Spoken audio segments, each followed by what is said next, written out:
Over the course of thousands of years, empires arose at different ends of the earth, whose plans and ambitions were much broader than the simple desire for power.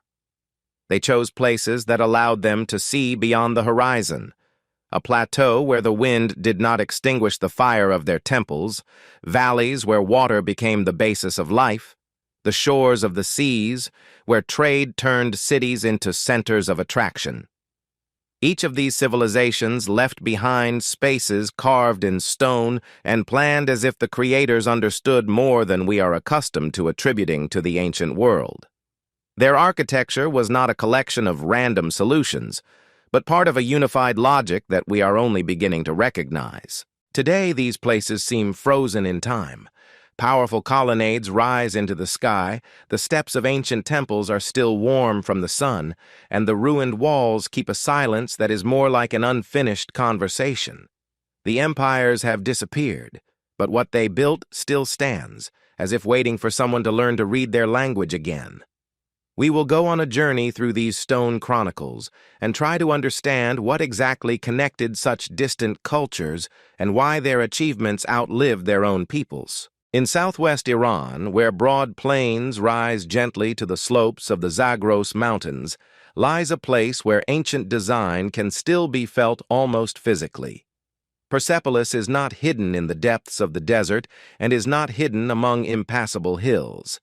It is open to space, and this has its own logic. Its creators wanted the city to be visible from afar, like a reminder of the strength and stability of a power that covered vast territories. The stone platform raised above the valley does not look like an intrusion into the landscape.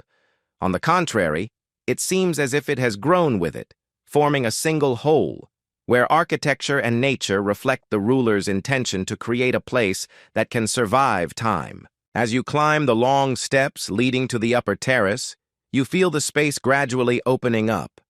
The height of the steps was chosen deliberately. They forced one to move slowly, as if preparing a person for the transition to a different rhythm. Along the passages, there are reliefs depicting embassies arriving from all over the empire. People in the clothes of different nations bring gifts, fabrics, precious vessels, animals, craftsmanship.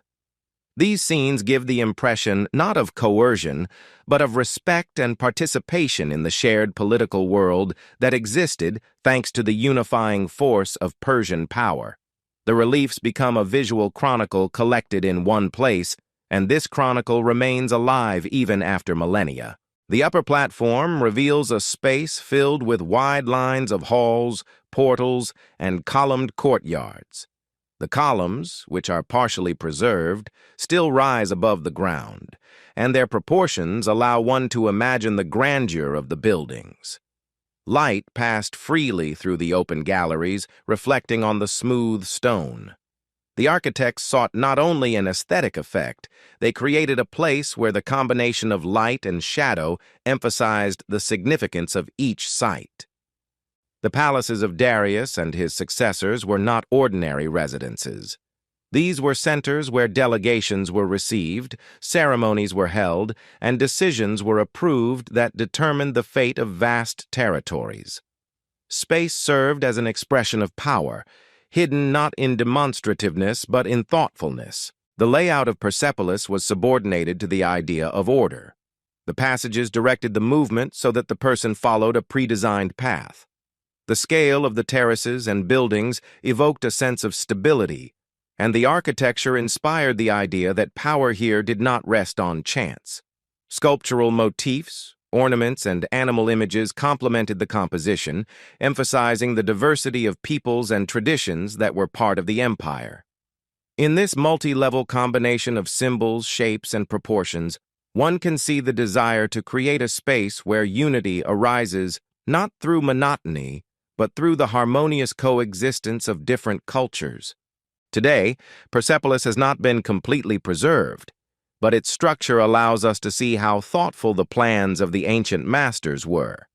Huge blocks, perfectly matched to each other, speak of a high level of engineering. Marks from fastenings and processed surfaces show how carefully each element was thought through. Researchers continue to study the methods of moving and installing stone structures, the specific use of materials, and the overall construction system. Even fragments of buildings allow you to imagine how majestic the complex was in its heyday. Standing among the columns and ruins of walls, you feel that Persepolis has not turned into ordinary ruins. The space still retains the power that its creators invested. The silence here does not seem empty. It reminds us of the ceremonies and meetings that took place under these arches. The light falls on the stone in the same way as it did thousands of years ago, and in this steady rhythm one feels a connection with ancient times. The empire has disappeared, but the place continues to live, as if the ancient masters were able to create architecture capable of preserving not only form, but also meaning. Persepolis remains one of the most expressive spaces of the ancient world, where history is not just preserved, but continues to be heard.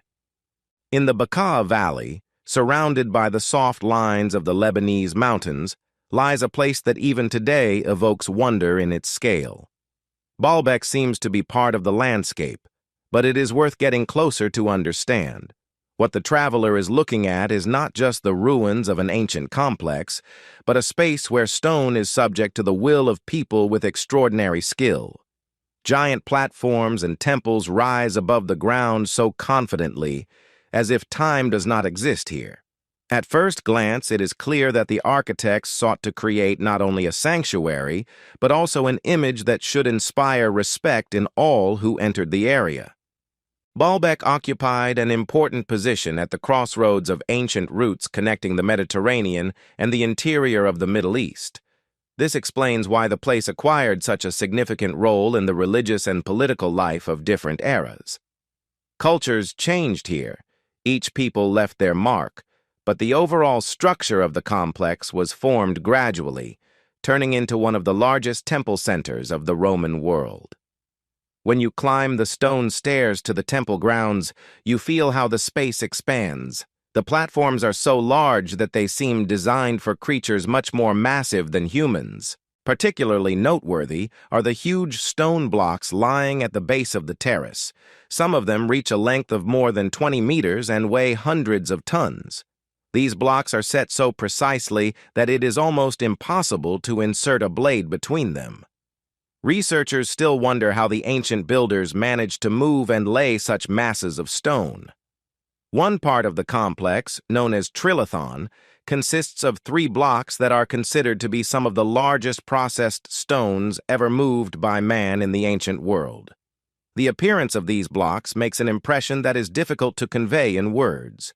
They do not just lie in place, but become the basis on which the entire architectural composition is built. Grandiose temples rose above the platform. The most famous is the Temple of Jupiter, from which several tall columns have survived. These columns rise above the ground to such a height that even today, standing next to them, you feel like part of a space created for a completely different scale. Their proportions are designed to give the impression of stability and solemnity. The light falling on the smooth surfaces emphasizes the size of the complex, and the shadows from the columns create a sense of depth, which was an important part of the architectural design. Nearby was the Temple of Bacchus, which was much better preserved. Its walls and interiors allow you to imagine what the rituals and ceremonies held here looked like. The interior hall seems alive. Relief panels, frieze compositions, and columns form a holistic image where every detail is built into the overall system. Soft light filters through the openings and creates an atmosphere that feels a combination of grandeur and tranquility. Even the destroyed parts of the temple retain this rhythm, and the impression is formed not only from the size, but also from the subtlety of the design. Baalbek was not only a religious center, it served as a place where important meetings took place that could influence political processes in the region. Such a large-scale space should have emphasized the influence of those who controlled these lands. The architecture conveyed the idea of strength, not through aggression, but through precision and beauty that remain understandable even after thousands of years. Stone here is not just a building material. It was part of the language that ancient masters used to speak to future generations, leaving a message about their understanding of the world. Today, Baalbek continues to amaze. Despite the destruction caused by time and natural phenomena, it retains the structure that was conceived in antiquity. Walls, columns, and platforms provide insight into how builders achieved the stability of such large structures. Researchers continue to study methods of processing and moving stone, and each new analysis shows that ancient engineers had much more experience than was commonly believed. Baalbek remains a space where you can feel the connection between past and present. Here, history does not disappear into the fog of time, but remains in every stone block, in every line of a column, and in every shadow that the ruins cast at sunset. On the southern coast of Italy, near the calm waters of the Tyrrhenian Sea, lies a place where antiquity feels unusually close. Paestum is not hidden in the depths of the hills or lost among dense forests. It is located on a flat plain, and thanks to this, the temples built by the ancient Greeks are visible from afar, like three stone guardians looking out over the sea and land that nourished the once prosperous city. This space seems simple in form, but the longer you stay here, the more you feel that Paestum was created with an understanding of light, scale, and silence that will survive any era. The city was founded in the 7th century BC and was originally called Poseidonia, in honor of the god of the sea. The Greeks did not choose this place by chance. Trade routes passed nearby, and fertile lands allowed the development of agriculture. But the most impressive thing about Paestum is not the history of its foundation, but how the architects were able to create a complex that remains one of the best examples of the Doric style. The main temples of the city stand almost untouched by time. Their massive columns, straight lines of the entablature, and clear proportions make the ensemble incredibly expressive, even after 2,500 years. The first thing the traveler sees is the Temple of Hera, known as the Basilica. Its columns seem heavy and grounded, but it is this solidity that creates a feeling of stability. The space around the temple is open, and thanks to this, its proportions are read perfectly. In the morning light, the stone takes on a soft hue, and the lines of the columns become especially clear. At sunset, the temple turns into a silhouette that stands out against the orange sky and seems to be part of the landscape and not a separate building. The silence here is felt especially deeply. It is not disturbed by either modern sounds or the echo of the big city. Not far from the basilica, there is a second temple dedicated to Hera, but later and more slender. Its columns are thinner, the distances between them are wider, and the temple itself seems lighter. This allows you to see how architectural traditions have changed over time, while maintaining common canons. Ancient masters knew how to create not just buildings, but complete spaces, where each proportion supported the next. Thanks to this, even the destroyed parts of the temples look like elements of a living structure and not like random fragments of the past. The third temple, Apollo, or sometimes called the Temple of Poseidon, is considered one of the most harmonious Doric structures. Its columns are surprisingly well preserved, and the interior allows you to imagine what the rituals that took place under these arches looked like. Light enters through the gaps between the columns, making the space seem filled with gentle movement. In Paestum, light plays a special role. It emphasizes the relief of the stone, highlights its texture, and makes you think about how ancient architects took into account natural conditions when creating their buildings. Around the temples are the remains of residential areas, streets, and public buildings. They are not as well preserved as religious buildings, but they help to represent the structure of the ancient city. Wide streets, sections of walls, and the foundations of houses allow us to see how people lived, worked, and moved through this space. The mosaics and frescoes found here tell stories of everyday life, and their subjects complement the architectural image of Paestum. In these fragments, you can feel the naturalness that makes the city alive even after thousands of years. Today, Paestum retains its special place among ancient complexes. Its temples look almost the same as in ancient times, thanks to the fact that they were not rebuilt or turned into new religious centers. This preservation makes the city a rare example of architecture that has remained close to the original design. Here, time seems to slow down. You can stand among the columns for a long time and watch how the light moves across the stone, how the shadows lengthen and disappear, how the horizon line slowly dissolves in the evening air. Paestum remains a reminder that architecture can preserve the moods, thoughts, and decisions of people who lived long before us. There are no grandiose rock plateaus or giant blocks here, as in Baalbek. Paestum acts differently, with calm, harmony, and confidence, that beauty can be simple and sustainable. In this city, every column, every stone, and every line reflects the desire for order that survives the centuries.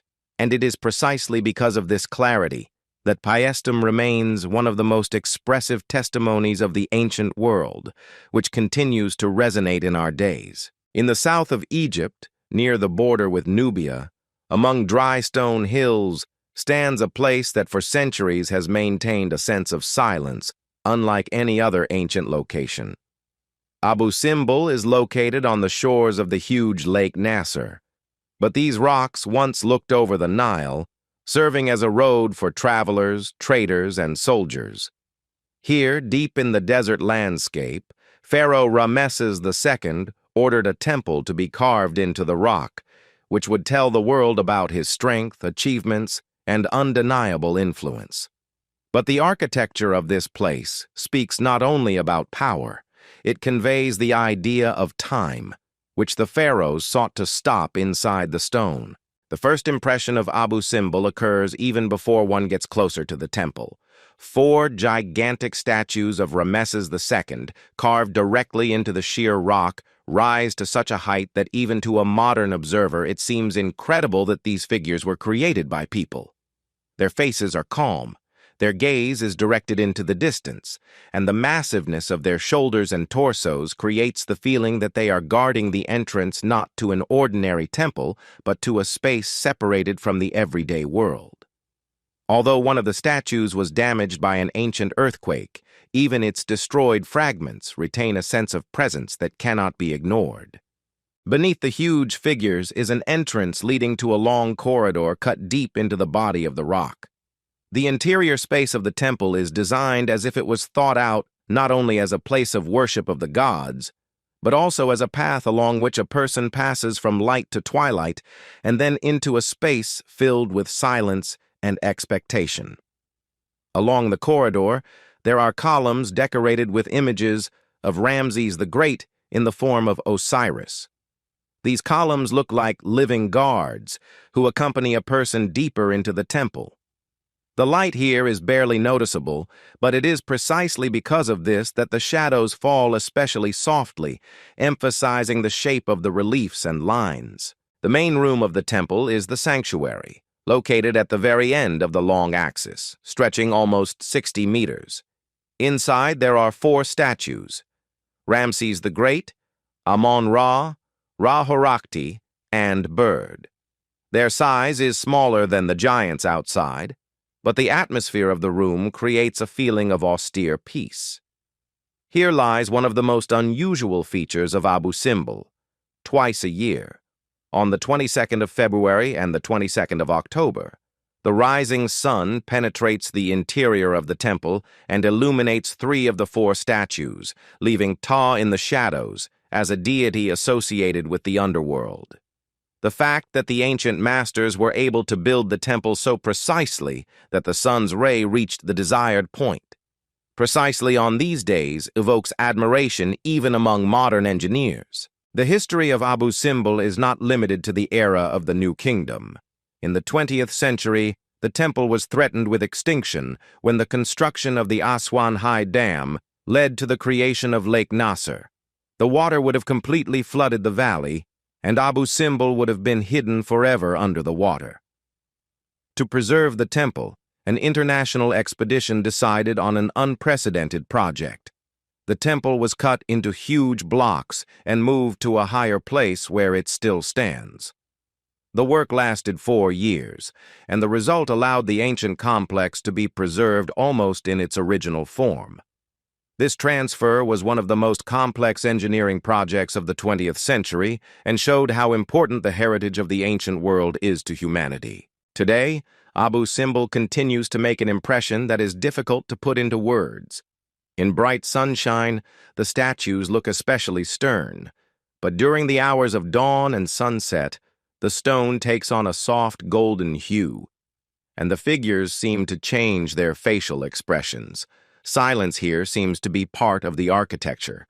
The small sounds of footsteps, the wind, the quiet talk of tourists, all this dissolves in a space dominated by a feeling of grandeur that has come from the depths of centuries.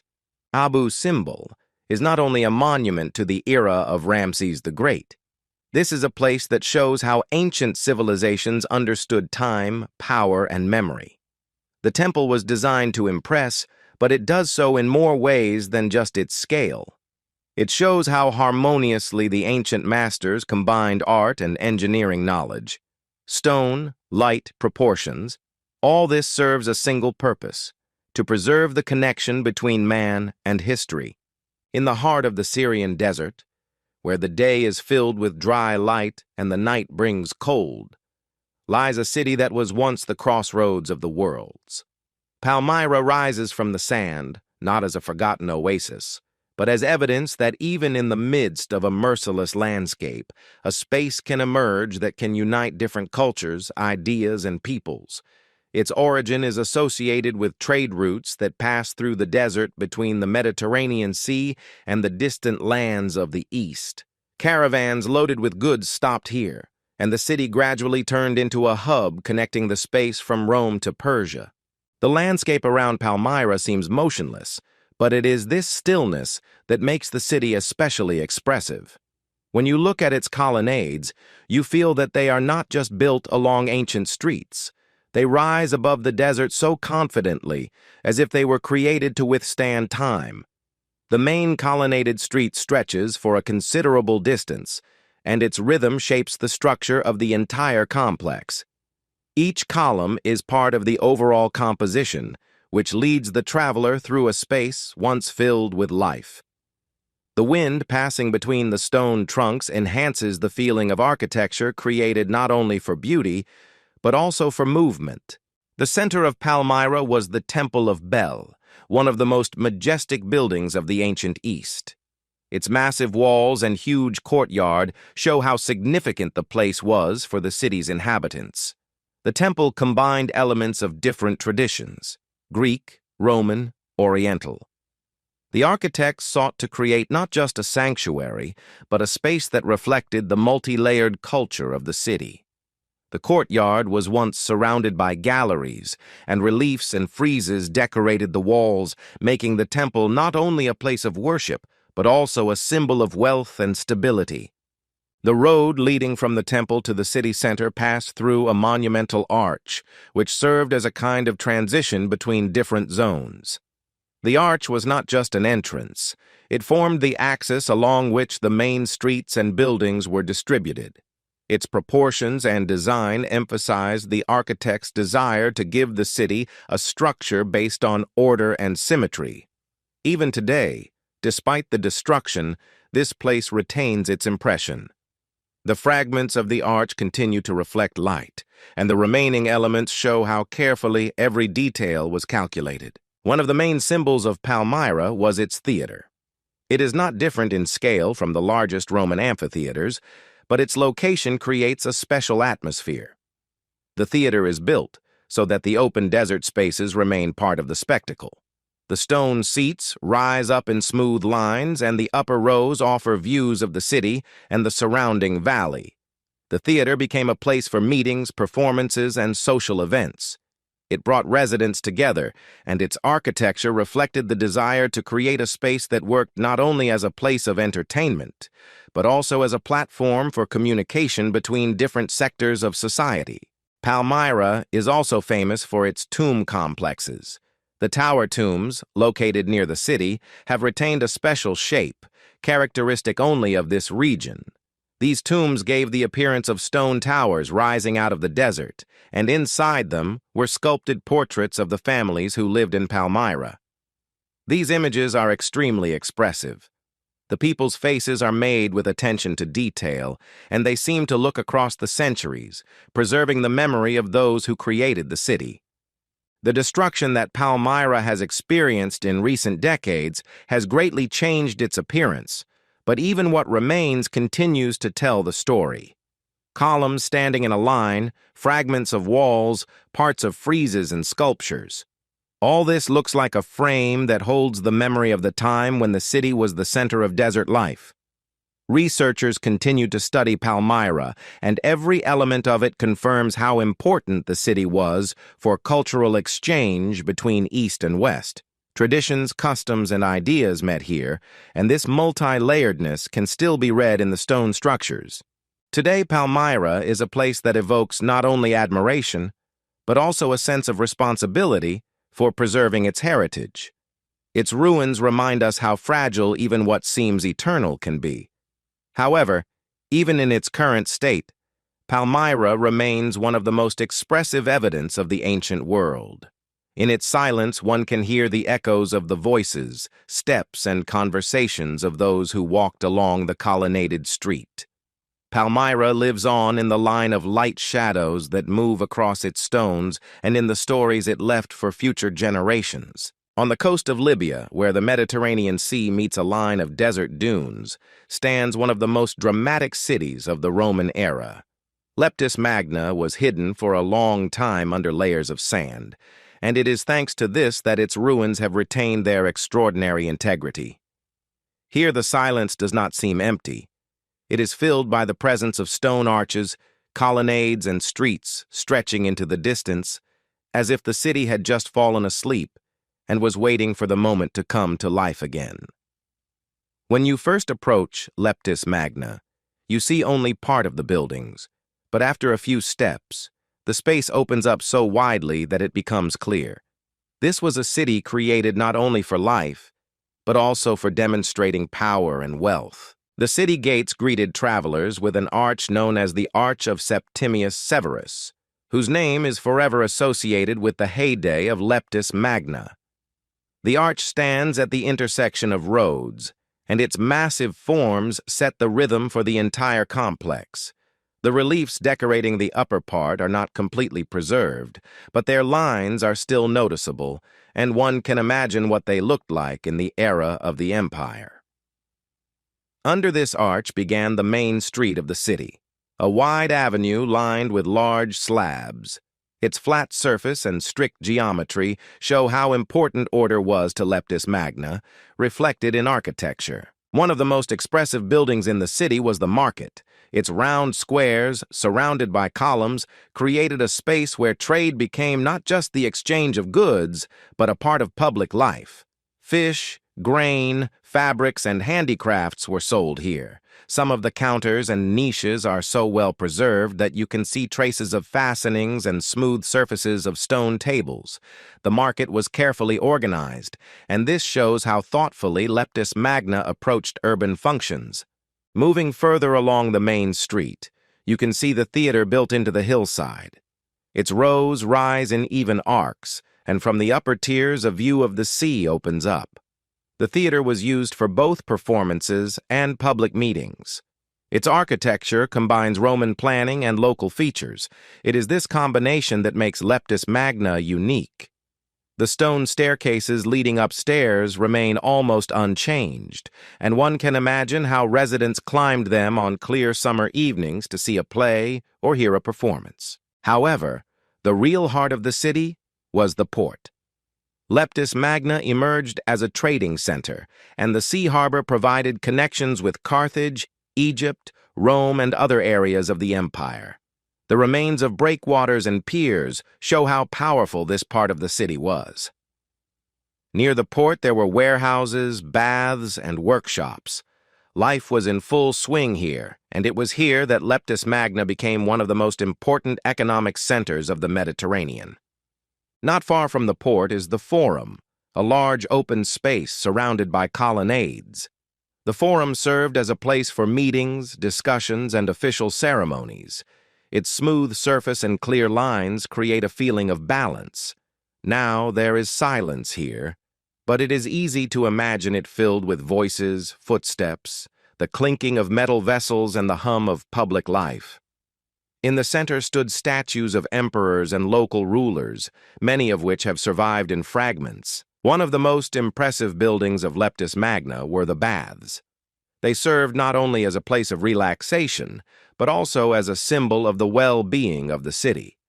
The remains of swimming pools, marble slabs, and fragments of mosaics show how high a level of comfort was available to residents. The interior, arranged according to a complex heating system, retains traces of stoves and canals. These baths demonstrate the high engineering culture that characterized the Roman world and reached a particularly developed level here. Walking around Leptis Magna, you can notice features that distinguish it from other Roman cities. This is a combination of strict Roman layout and softer Oriental motifs. Colonnades with Corinthian capitals are adjacent to arches decorated with details found in North African architecture. In this diversity, one can feel the spirit of the city, which developed at the intersection of cultures and absorbed elements of different traditions. Today, Leptis Magna is considered one of the best preserved Roman cities. Its scale and condition make it unique. Here, the ruins do not look like fragments of a lost world. They seem to be part of a living organism, in which every street and every building continues to fulfill its role, to tell the story of how they lived, worked, and celebrated here. Leptis Magna continues to impress with its silence, space, and architecture, which have survived centuries and preserved the atmosphere of a city in which the ancient world reached one of its highest points. In the heart of Algeria, among soft mountains and passes where the lines of the landscape create natural terraces, lies one of the most unusual Roman cities in North Africa, Jamila. Its ruins line the hillsides, and it is this rugged topography that makes the city so distinctive. Here the space does not look pre-aligned or perfectly calculated. On the contrary, it seems that the architecture adapts to natural curves, maintaining a connection with the relief. This creates a sense of natural continuation of the landscape, as if the city grew with the land rather than being built on top of it. The path to Jamila passes through wide valleys where the wind moves the dry grass freely. Already from afar you can see fragments of walls, arches, and colonnades that rise above the stone ledges. As you get closer, the sense of time becomes denser. The stone seems warm, and the light falls so softly that the shadows emphasize the lines of the buildings. Jamila is not a monumental city that strives for grandeur.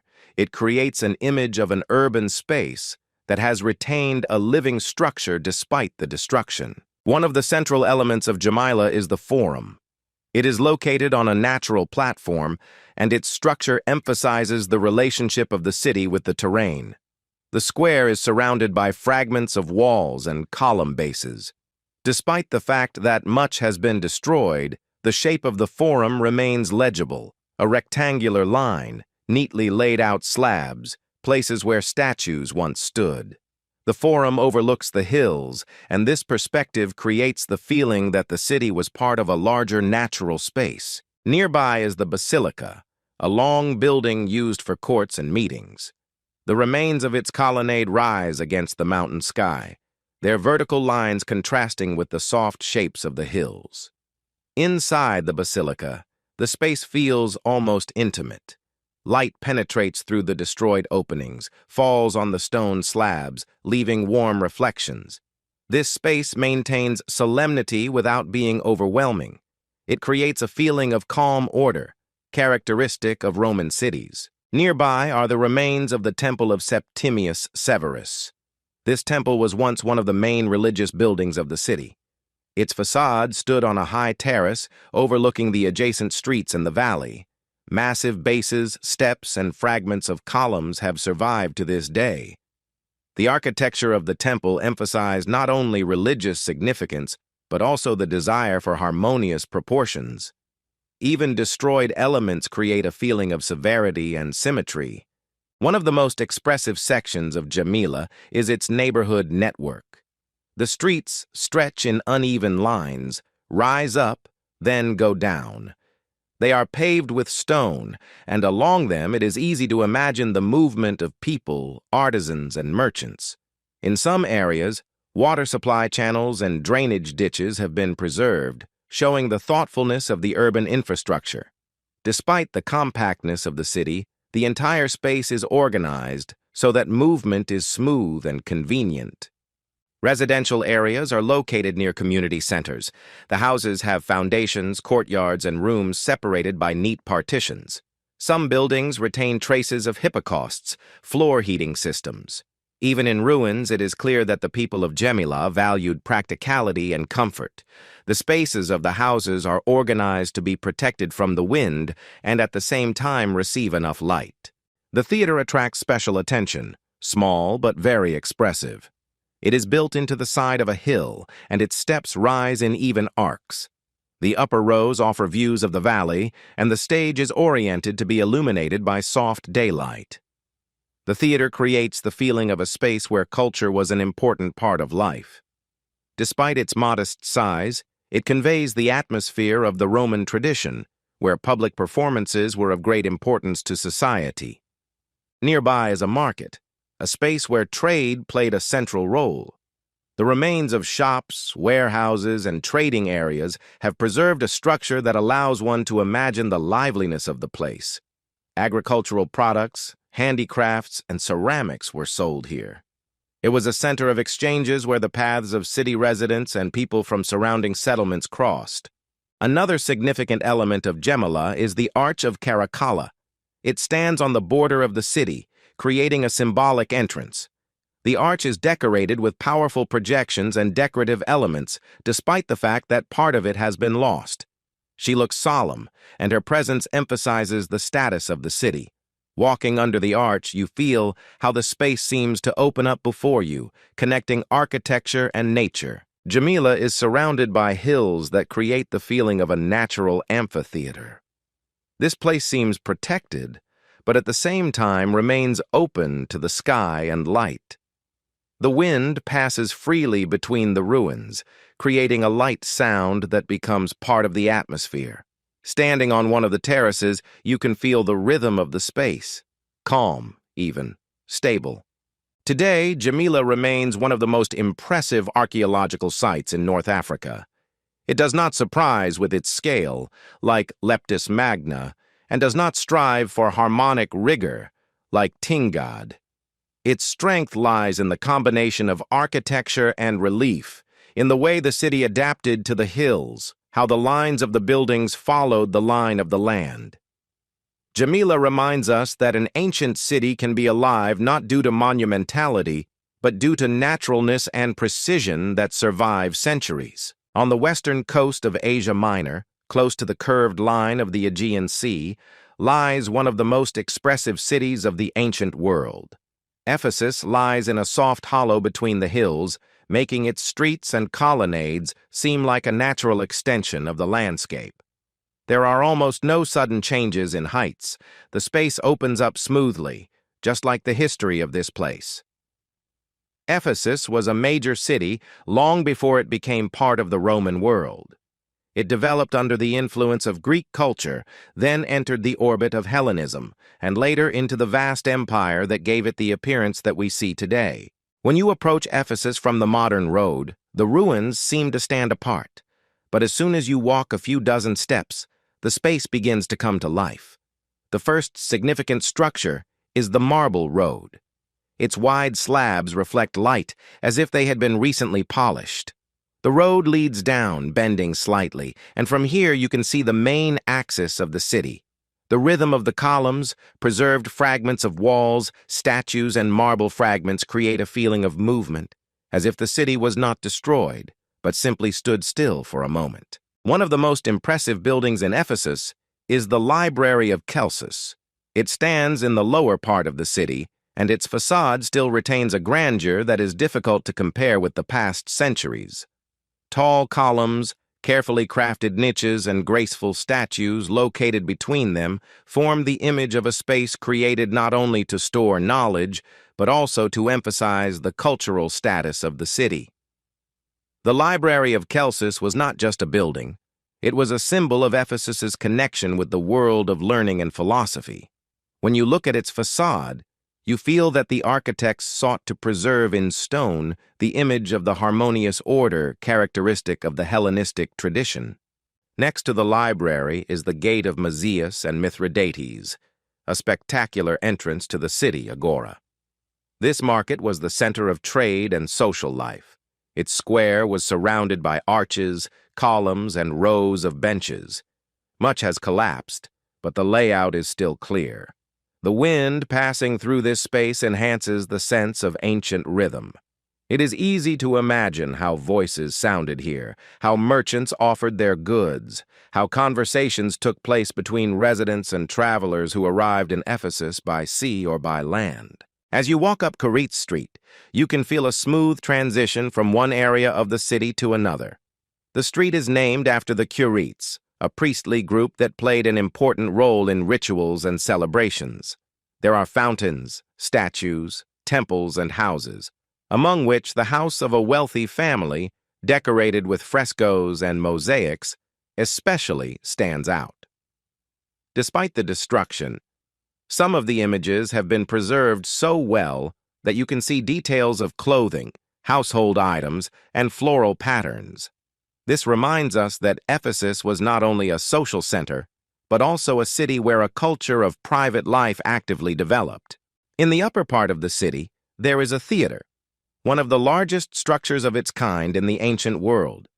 It was designed to seat approximately 25,000 spectators, and its rows rise up the hillside, giving the appearance of a gigantic stone bowl. From the upper tiers, there is a view of the ancient harbor, which is now filled in. When Ephesus prospered, the sea came much closer, and ships could stop almost at the foot of the theater. So close was the city's connection with trade and travel. The theater was used not only for performances. In the Roman era, meetings, festivals, and large city events took place here. On the opposite side of the complex are the ruins of the Temple of Artemis, one of the 7 wonders of the ancient world. Although little remains of it, its historical significance remains enormous. The temple stood on a plain, and its size impressed travelers long before the Roman era.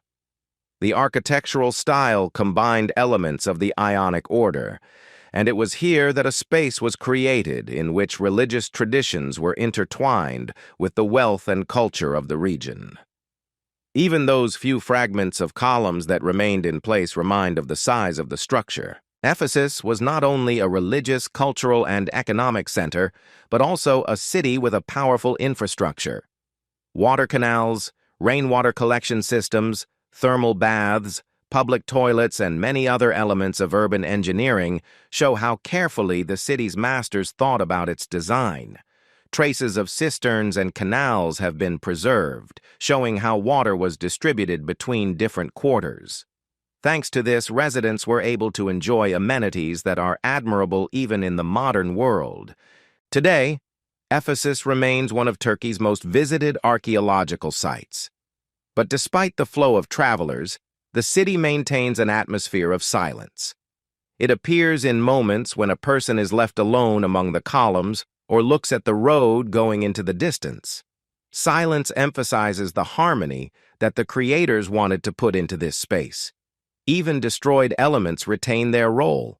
They help to see what the city looked like, how it lived, and how it perceived itself. In Ephesus, history does not seem distant. It is felt in every echo of footsteps, in every ray of light falling on smooth marble. This city continues to tell the story of a time when architecture was not only construction, but also the language through which peoples express their place in the world. Ephesus has survived centuries, but its structure remains strikingly clear. And because of this, it continues to be one of the most expressive testimonies of how the ancient world understood beauty, strength, and order. In the heart of Anatolia, among the hills and rocky plateaus of central Turkey, lie the ruins of Hattusa, the ancient capital of a powerful power that at one time competed with Egypt and Mitanni for influence over the vast expanses of Western Asia. Here, at a height where the wind carries the dry smell of the steppe and sometimes seems to be the only sound, the past does not hide itself. It lies open underfoot, in stone walls and gates that have survived millennia. Hattusa does not look like an ordinary ancient city. It feels like a complex system built into the natural landscape, giving the impression that its builders thought as big as the mountains in which it stands. As you climb the winding road to the main gate, you first see chaotic at first glance stone blocks. However, the closer you get, the more clearly you understand. In front of you is a carefully built structure where each stone takes its place. The city was surrounded by a powerful system of walls running along the tops of the hills. These walls created a sense of solidity and control over the space. They did not stretch in a straight line, but followed the shape of the relief, as if repeating the natural pattern of the area. This decision made Hattusa not only a fortress, but also part of the natural defense. One of the most striking elements of the city was the gate. The Lion Gate, located on the south side of the complex, still stands almost completely.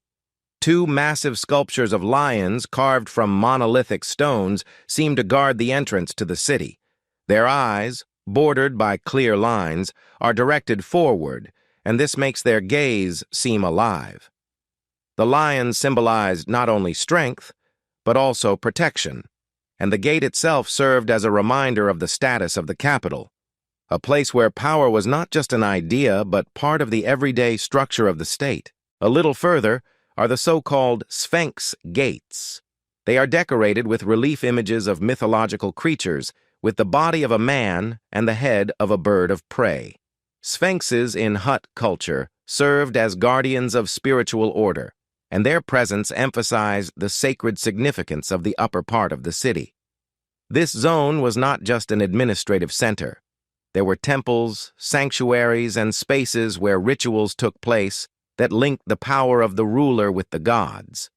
Inside the city area, there are remains of the Great Temple, one of the key buildings of Hattusa. It was dedicated to the thunder god and the sun goddess, the two highest deities of the Hut pantheon. The temple occupied a significant area, and its courtyard was carefully paved with stone slabs.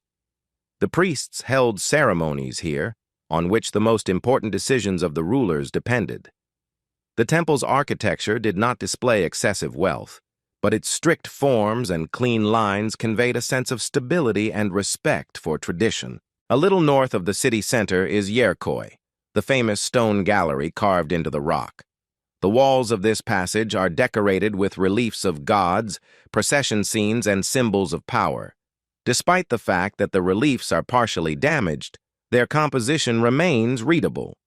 The figures are arranged in successive rows, and it seems that the stone gallery served as a kind of corridor between the world of people and the world of gods. Researchers believe that it was here that rituals associated with the renewal of power took place. Hattusa also impresses with its layout. Unlike the cities of the Greek and Roman world, where the structure is subject to a strict grid, here everything is built in accordance with nature.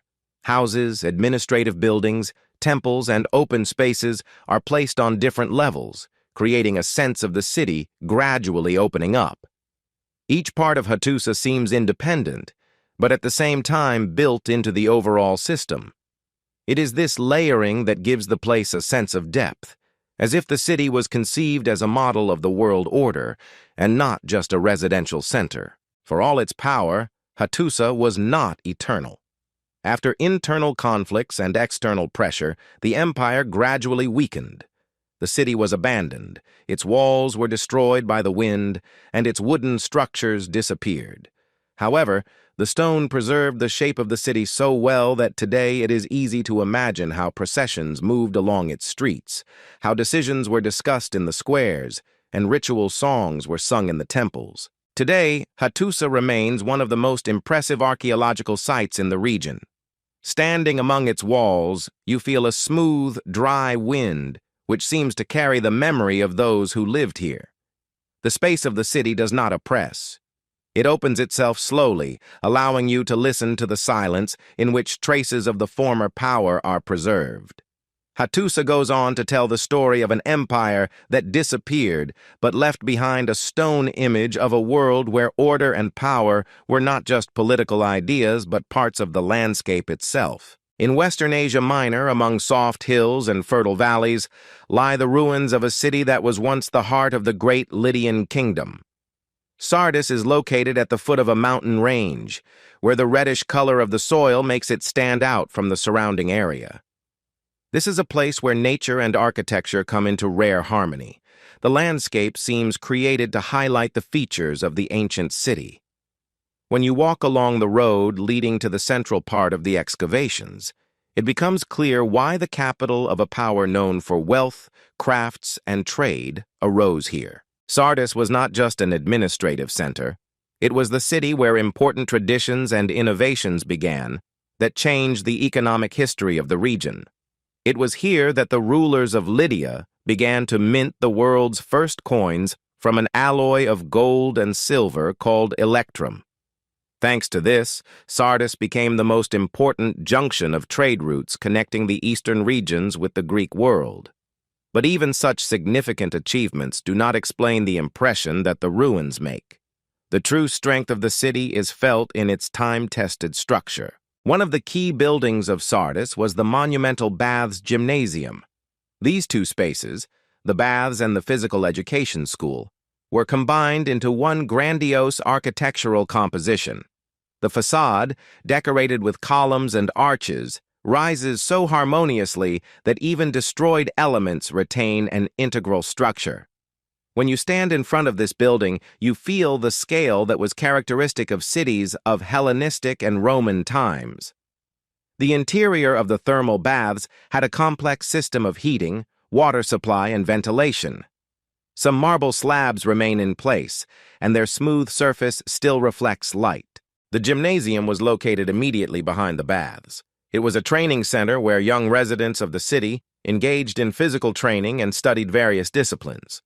The space of the gymnasium consisted of several courtyards surrounded by colonnades. The stone steps leading to one of the halls are so well preserved that it seems as if they were walked on only a few generations ago. The combination of the warmth of the stone, the open sky, and the strict lines of the columns creates an impression of order, which was an important part of the life of the townspeople. Next to this complex is located one of the most significant buildings of the city, the Temple of Artemis. Although only a few columns and fragments of walls have survived, their size conveys the grandeur of the structure. The pillars of the temple were made in the Ionic style, and even their fragments demonstrate the high skill of the ancient builders. According to legend, the cult of Artemis in Sardis was of particular importance, and the temple was not only a religious center, but also a place of public ceremonies. The remains of stairs and platforms allow us to imagine the processions that took place here during the holidays. The main street of the city runs along the rest of the shopping arcades. The slabs that can be walked on today lie almost the same as in ancient times. Trading shops were lined up, and some of their niches retained their shape. Traders here offered textiles, jewelry, metal, and ceramics. The quiet wind passing between the columns today seems to carry far away the echoes of the past bustle. The street leads to the residence of the rulers, the citadel, located on a high hill. Now there is little left of it, but the view from the top conveys the scale of the city, revealing the valley that fed it with life. Sardis was a city of contrasts. On the one hand, it was a center of wealth where new economic models were born. On the other hand, there was a city built among a harsh landscape where nature could dictate its rules. Lydian engineers knew how to control water, directing it through specially created channels. The remains of these systems make it possible to understand how advanced engineering thought was.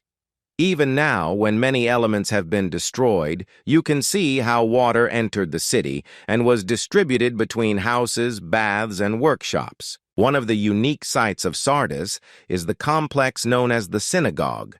one of the largest and most ornate structures of its kind found in the ancient world.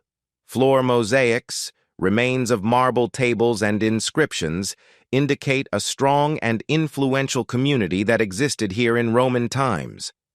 Inside this space, the silence seems especially intense, as if the walls retained the echo of many voices that once filled the hall.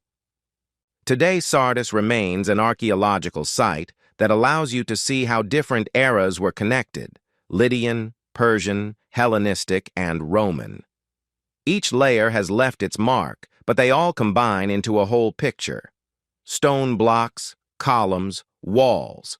All this creates the feeling that the city has not disappeared, but has only entered a long sleep. The light falls softly on the ruins, emphasizing the lines of the architecture, and at these moments it seems that the past is still present nearby. Sardis continued to convey the message of sustainability and layering. The city that once became a center of trade, culture, and power today lives on through its ruins. They reflect not only the architectural design, but also the desire of people to create a space that can survive generations. In Sardis, there is a sense of harmony between man and landscape, and it is this that makes the city one of the most expressive monuments of the ancient world. In the southwest of Turkey, near the Mediterranean coast, lies the ancient city of Perge, a place where architecture, water, and landscape form a surprisingly seamless ensemble. The valley in which the city is located is surrounded by low hills, and the Cataractes River runs nearby. Thanks to her, Perge was once the center of a rich and densely populated region. Today, its ruins spread over a large area, and the space immediately emphasizes that the city was created with an understanding of scale, movement, and order, which was to be maintained even in times of change. When you enter Perge from the ancient gates, at first it seems that the city is opening up slowly, as if testing how ready you are to perceive its rhythm. The first thing that catches your eye is the monumental Roman theater, located slightly away from the main city axis. It is built at the foot of a hill, and its rows of seats rise in even arcs. From the upper steps you can see the plain where the ancient city once roared. The theater was designed to accommodate a significant number of spectators, and its architecture underscores the confidence with which the Romans approached the creation of public spaces. Even destroyed sections of the stage retain the effectiveness of the overall silhouette. Next to the theater, there is a stadium, one of the largest and best preserved in the region. It has an elongated shape, characteristic of the ancient Greek tradition, and its stone seats stretch along the oval perimeter. When you stand inside, you feel the scale of this building. Each section of the stadium is built taking into account the relief, and its dimensions allow you to imagine what kind of spectacles could take place here. The stadium was not just a competition site. It served as a place for meetings, celebrations, and even trade, turning into the center of city life. After the stadium, the path leads to the city gates. They are made in the form of a round tower and have a structure characteristic of the Hellenistic period.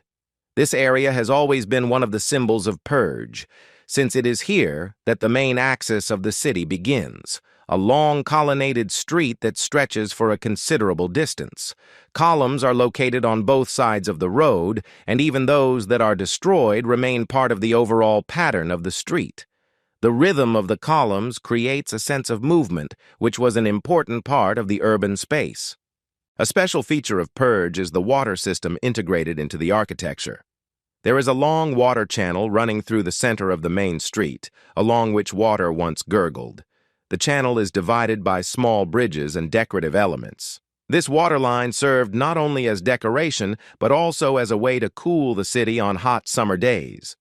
The combination of stone, water, and light creates the feeling that the city was created with an awareness of how natural elements can become part of the architectural composition. On both sides of the street, there were commercial premises, houses, and workshops. Some buildings retain remains of mosaic floors and frescoes. The ornaments on them are simple but expressive. In one area, you can see a geometric pattern. In another, a fragment of a scene with animals. Such details remind us that Perge was not only an administrative and commercial center, but also a city of artisans, artists, people who created objects that accompanied the daily life of the inhabitants. Moving towards the northern part of the city, you can see the remains of the Nymphaeum, a monumental fountain that was once one of the key architectural elements of Perge. The Nymphaeum stood at the foot of the hill and served as a source of water for the entire central part of the city. Its facade was decorated with sculptures, columns, and niches, and water flowed down specially created stone gutters. Today, the Nymphaeum has been partially preserved, but its structure is still legible, making it easy to imagine how the water fell in cascades, creating a cool atmosphere even on the hottest days. Near the Nymphaeum, there are baths, another important element of city life. In Perge, the baths were combined with a gymnasium where young residents received training and played sports. The thermal baths had a complex heating system, hot rooms, cold pools, and relaxation rooms. Some mosaics and columns remain, reflecting the aesthetic side of these spaces. There is a desire to create a place where body and spirit can find balance. One of the most interesting areas of Perge remains the Acropolis. It is located on a hill that dominates the urban area. The ascent to it leads to a space where the remains of early Hellenistic and even more ancient buildings have been preserved.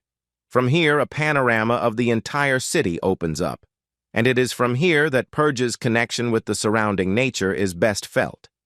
The city was created not in opposition to the landscape, but as a continuation of it. This is felt in every element of planning and architecture. Today, Perge remains one of the best examples of an ancient city in the region. Its ruins do not look chaotic. On the contrary, the city reveals itself sequentially, as if leading the visitor through different levels of its history. Light falls on stone surfaces from different angles, emphasizing the shape of the columns, the relief of the slabs, and the structure of the streets. Despite the destruction, Perge retains its atmosphere. Calm, spacious, rich in the rhythms of the past. This city is not just an archaeological site. It recalls how the ancient masters knew how to combine functionality and beauty, how they understood the interaction between architecture and nature. Perge shows that ancient cities were living organisms, flexible, multi-layered, filled with light and movement. And it is precisely because of this that it continues to remain one of the most expressive evidence of civilizations that built the world long before our time. On the coast of Asia Minor, where the Aegean Sea changes color from deep blue to soft turquoise, stands one of the most impressive religious buildings of the ancient world, the Temple of Apollo at Didyma. This place is not in the city center, not in a busy square or on a high acropolis. It is located closer to the coast, among low hills and warm sea wind. This placement creates the feeling that the temple exists a little separately from the human bustle, and there is a special logic to this. Didyma was originally a sanctuary, which they tried to make a place of transition from the everyday to the sacred. When approaching the temple, the first impression is formed not from the details, but from the scale. The builders created a space that not only emphasizes the greatness of God, but also shows the skill of the architects. Huge columns, fragments of the entablature, stairs and walls seem to be part of a single stone mass. Even the destroyed areas retain strict geometry, showing how precisely the ancient masters worked. The Temple of Apollo was one of the largest structures of the Ionic style, and its size is amazing even today, when only part of the original structure remains. Upon entering the complex, you feel that the space is arranged differently than in ordinary ancient temples. Didyma was not a classical temple, where the interior is hidden from view. It was a complex system of passages, platforms, and terraces that led the visitor deeper into the sacred zone. As you climb the wide staircase, you see massive columns in front of you. There were more than 100 of them. Even the surviving units convey the image that must have arisen among the ancients, admiration bordering on reverence. Each column rises so high that your neck involuntarily throws back when you try to take it in with your gaze. The Ionic capitals are decorated with flowing scroll work, and the drums of the columns are composed with such precision that the barely noticeable joints look like parts of one whole.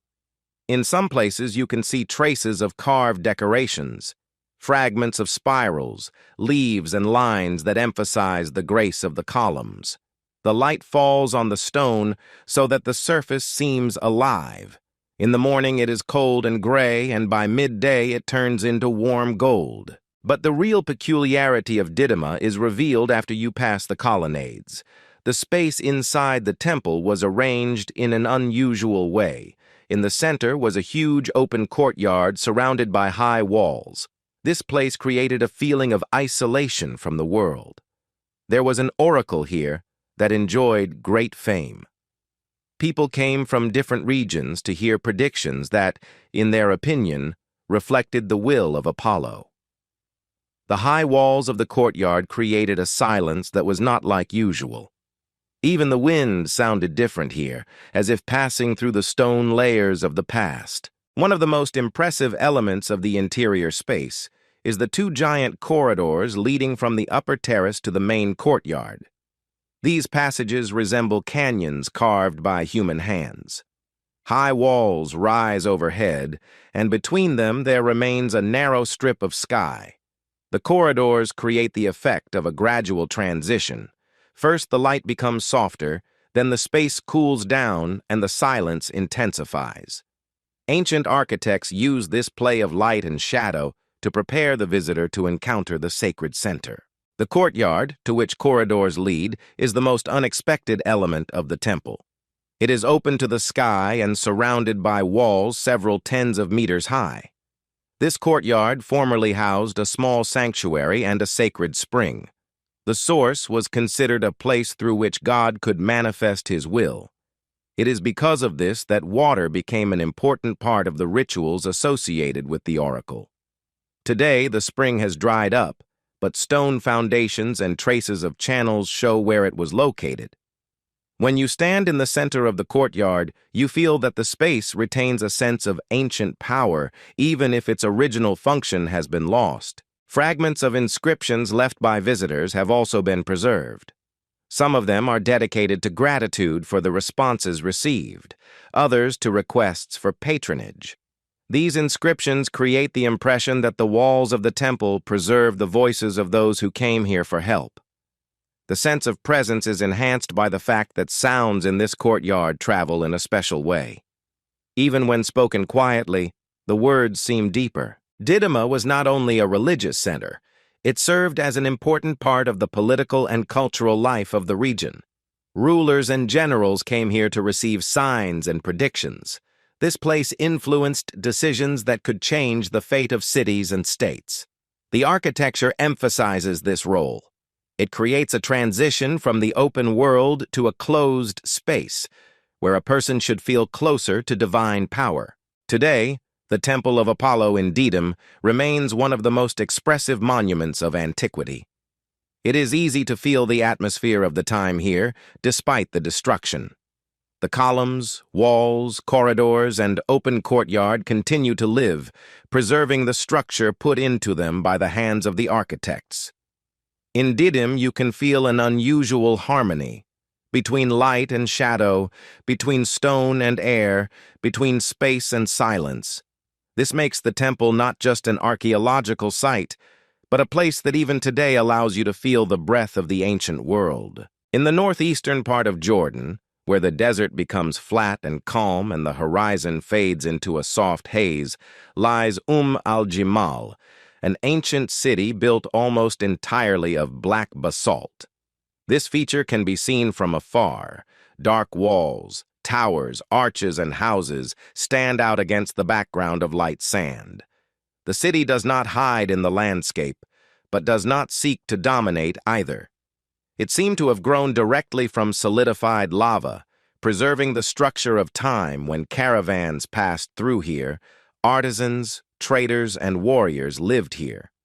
al-Jamal is one of the rare ancient cities that has preserved not only individual buildings, but also entire neighborhoods, streets, houses, and towers, making it possible to imagine it as a real urban organism. The path to al-Jamal goes through desert plains, where visibility stretches for many kilometers.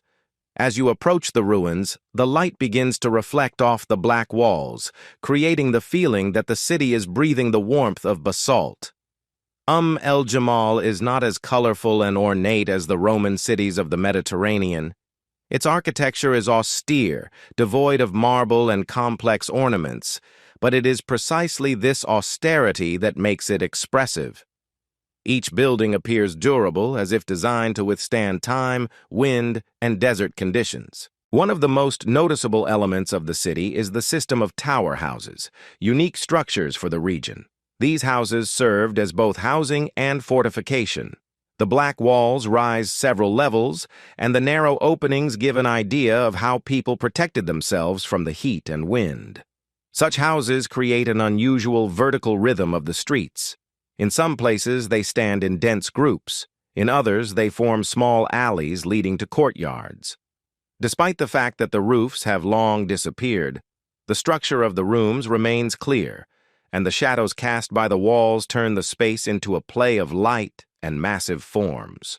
The central part of the city includes several temple and public complexes. One of them is an ancient church built in the early Byzantine period. Its walls, made of dark stones, have retained their shape, and inside you can see the remains of columns, fragments of the apse, and wide passages. Light enters through destroyed openings and falls on the basalt slabs, creating soft, even lighting. This combination of stark stone and light makes the space almost meditative. Even in its ruined state, one can feel that the church was an important part of city life. Next to it are the remains of a Roman residential complex. Its architectural structure is more regular. Courtyards, rows of rooms, passages, columns. The basalt stone gives the building a monumental feel, but the proportions remain human and not overwhelming. Here you can see places where columns made of light stone once stood. They were brought from afar to create contrast. Today, only the bases of the columns remain, but this contrast is more than readable. Light traces on the dark stone stand out even after centuries. One of the most atmospheric spaces of al-Jamal are the streets. They run in straight lines, connecting residential areas, temples, and utility rooms. Some streets are so well preserved that you can walk along them without losing your sense of scale. The wind passes freely between the walls, creating sound that becomes part of the city silence. It is a rare feeling to be in an ancient city where the structure remains almost intact, where you can see not only individual buildings, but also the entire urban fabric. The utility complex, which includes water tanks, deserves special attention. The desert required a precise relationship with water resources, and el-Jamal was capable of holding water in large volumes. The cisterns are neatly built, with sloping walls and paved bottoms. These structures show how well thought out the engineering of the city was. They ensured the life of its inhabitants even in the driest seasons, making the city reliable and sustainable. In the southern part of the complex, there are remains of the fortress wall. Its towers and passages highlight the strategic importance of the city. El-Jamal stood on an important caravan route, and its fortifications were designed to protect against raids. Even today, standing under the walls, you can feel that the city was perceived not just as a place of life, but also as a point of control and security in the desert. Another expressive element is the so-called House of Artistic Reliefs. Its facade slabs contain carved images of animals and symbolic forms. These reliefs are made of the same basalt, and their lines look especially clear against a black background. They show that even in harsh conditions, architects strived for aesthetics and expressiveness.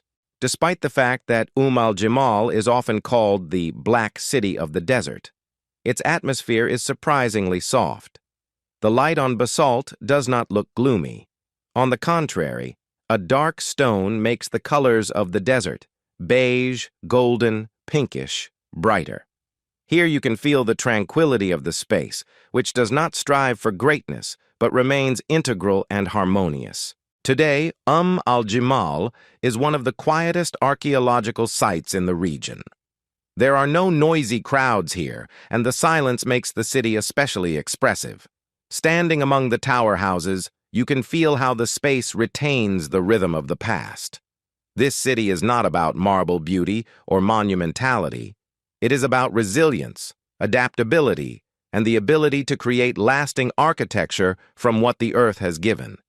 This is what makes al-Jimal unique and irreplaceable in our selection of ancient sites. On the southern coast of Turkey, where pine forests descend to the turquoise line of the sea, lies the ancient Phasaelis, a city that existed on the border of two worlds.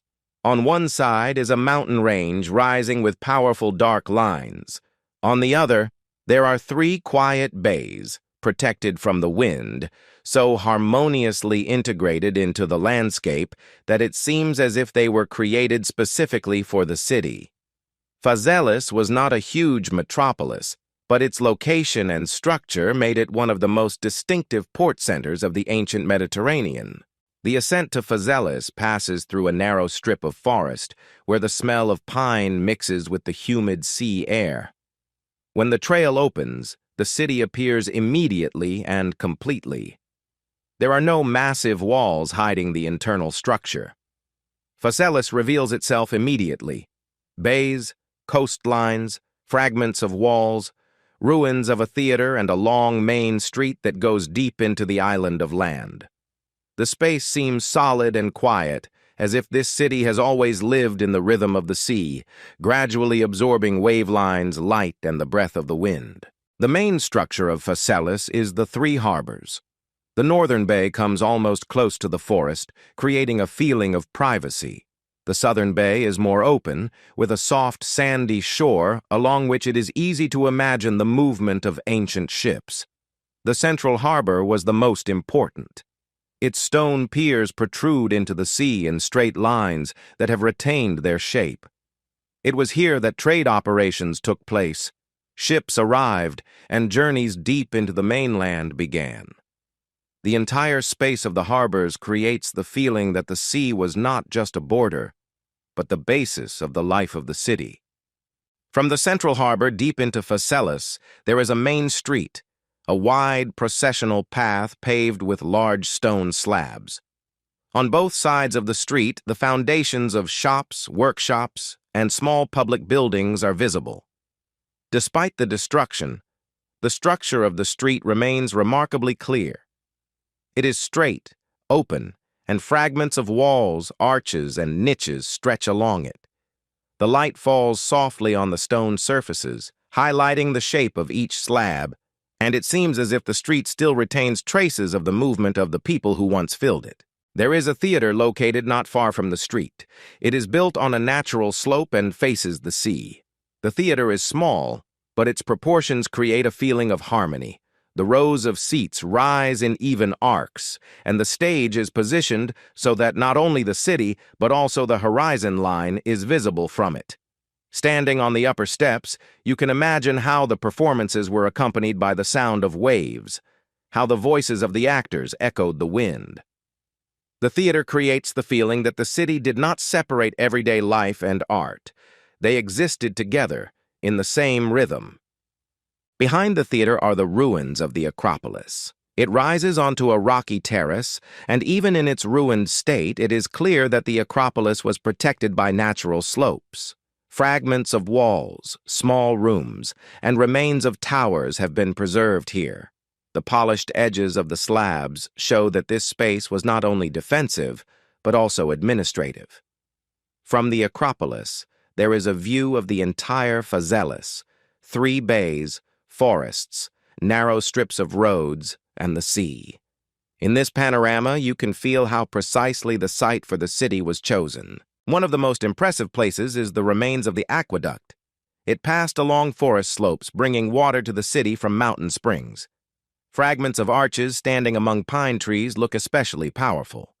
Dark stone, Light passing between the arches and greenery create a composition where engineering does not suppress nature, but combines with it. The aqueduct reminds how well thought out the city's life support system was.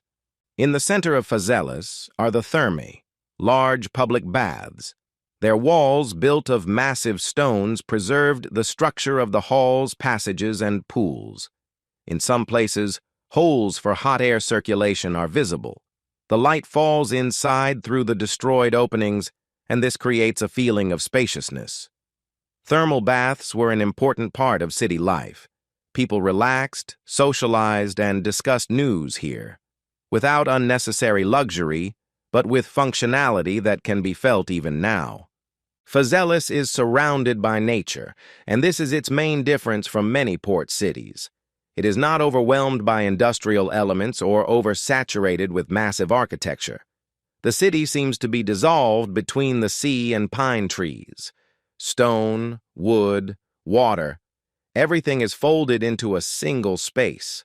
Even today, when the ruins stand silent and empty, they retain the feeling of a city that existed not in opposition to nature, but with it. At sunset, Phaselis becomes especially expressive. The fading light is reflected in the water of the bays, and the shadows from the walls and columns become long. At such moments, the city seems almost alive. It is not loud, not monumental, but there is a calm confidence in its lines. Phaselis was not the center of the empire, but a point where paths crossed. And this is what makes it unique. It has preserved the atmosphere of a place where life flowed gently, in the rhythm of the sea and light. Phaselis remains one of the most harmonious ancient cities in the region. Its ruins do not require reconstruction or grandiose descriptions. Everything here speaks for itself: silence, light, water, and stone. This is a city that has survived the centuries not because of its greatness, but because of its precision, simplicity, and deep connection with nature. In the northeastern part of the Peloponnese, among soft hills and wide valleys, lies Mycenae, a place that remains one of the most expressive monuments of early Greek civilization. These ruins do not tend to impress in scale like later cities, but their structure and location create a feeling of special depth. Mycenae is located on a high hill, which is naturally protected by cliffs and narrow approaches. Thanks to this, the city seems to be between earth and sky, and its stone walls rise above the landscape with confident lines. The approach to Mycenae begins on a gentle slope. The road goes between the hills, and as it approaches, massive stone blocks appear, from which the Cyclopean walls are built. These walls are one of the main features of the city. Huge, rough stones are laid so tightly that their joints look almost natural. This design does not create a feeling of heaviness. On the contrary, it seems as if the walls grew out of the mountain itself, continuing its structure. Their power lies not in decoration, but in form and precision. The entrance to the city is through the famous Lion Gate. This is one of the most famous architectural compositions of Mycenae. Two large slabs form the side walls, and on top lies a massive lintel. Above it there is a triangular opening into which is inserted a relief slab depicting two lions standing on the sides of the column. This image retained its expressiveness even after many centuries. It does not look decorative, rather symbolic, denoting power and stability. Walking through the gate, you feel like you are entering a space where every line is thought out. The main road leads to the Acropolis. Here are the remains of a palace, a complex of rooms, passages, and courtyards. Although only foundations and low fragments remain of the walls, the layout of the palace is surprisingly clear. The spaces are organized to allow for the movement of air and light and to create a sense of order. The central room, Megaron, occupies the most important place. Its shape is rectangular, with a round hearth in the center, and the bases of the columns are visible on the sides. Meetings and ceremonies took place here, and the very structure of the hall emphasizes its significance. Outside the palace, there is a view of the valley. This panorama creates the feeling that Mycenae was not just a fortified point, but a center connecting the sea and the interior lands. The lines of the hills and the light that falls on them at different times of the day make the space calm. It is in such views that you can feel how closely the city was connected with the surrounding landscape. One of the most famous elements of Mycenae are the domed tombs located outside the Acropolis. The most impressive among them is the so-called Tomb of Atreus. It is a monumental structure built from massive stones laid in rows to form a high dome. The entrance is decorated with a long passage leading to a round hall, and the walls inside look strict and smooth. The dome creates the feeling of a single stone space that seems both closed and open at the same time. It's quiet inside, and the light comes through softly, highlighting the shapes. This architecture shows how skilled the ancient craftsmen were at working with stone, creating stable and expressive structures. Other domed tombs, smaller in size, also retain their shape and proportions. They are built into the hillsides, creating a rhythm around the perimeter of the city. Each of them has its own passage, facade, and internal chamber. Despite the differences in size, they are united in a common system that emphasizes Mycenae's status as an important center. Returning to the central part of the city, you can see a system of retaining walls, paved areas, and passages. Despite the simplicity of the materials, there is a desire for precision here. The stone is laid to withstand the pressure of the slopes and ensure the stability of the buildings. This engineering sophistication makes Mycenae especially expressive. The city does not look randomly located. Every space, from housing complexes to defensive walls, creates a clear and consistent pattern. The houses surrounding the palace have been partially preserved. In some, you can see the outlines of rooms, passages, and courtyards. These structures show how daily life was organized. They are not as monumental as a palace or tombs, but they have a homely feel. The spaces are tight but thoughtful, and their layout reflects the overall layout of the city. The Mycenaean fortifications continue the line of the hill and stretch along its contours. They form the closed space of the Acropolis. The walls rise smoothly, and their shape follows the relief. This natural integration of landscape and architecture is one of the reasons why the city looks cohesive. The stones from which the walls are made vary in size, but it is this heterogeneity that makes the walls especially expressive. Today, Mycenae remains one of the most recognizable archaeological sites in Greece.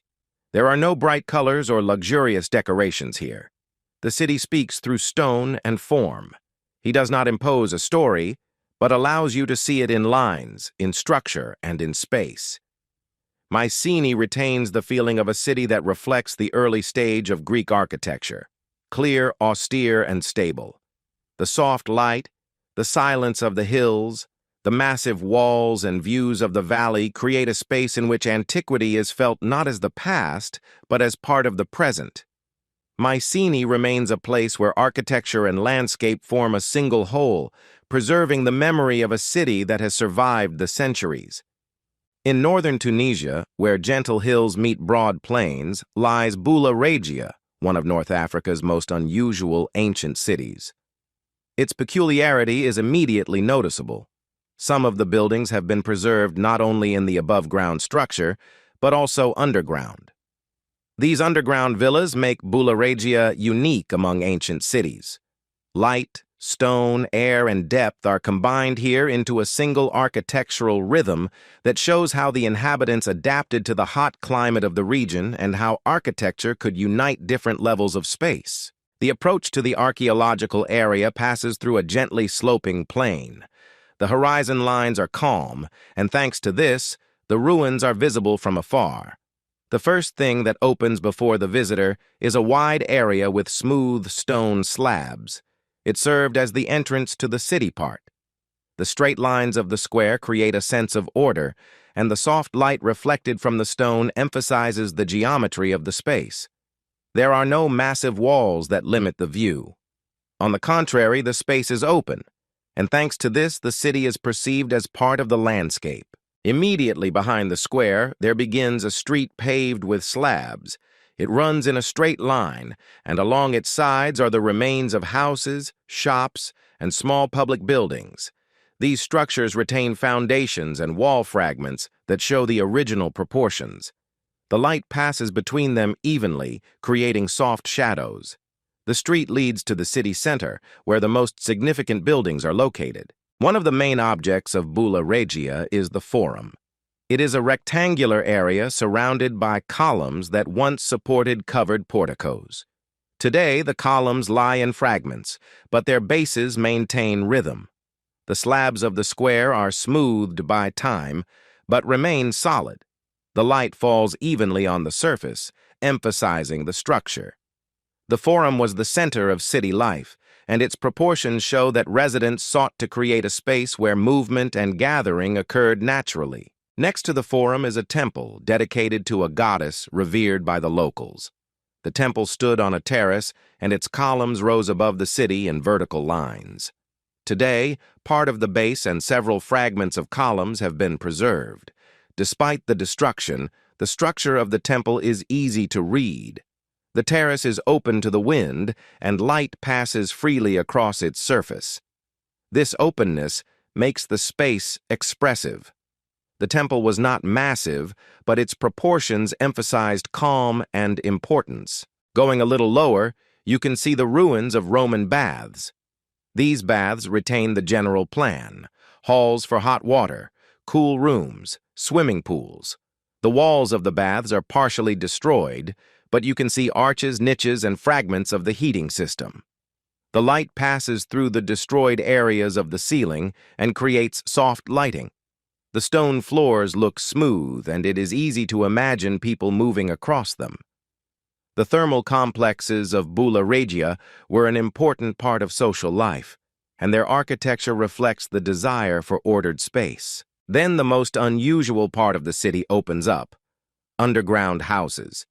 They are what make Bulla Regia unique.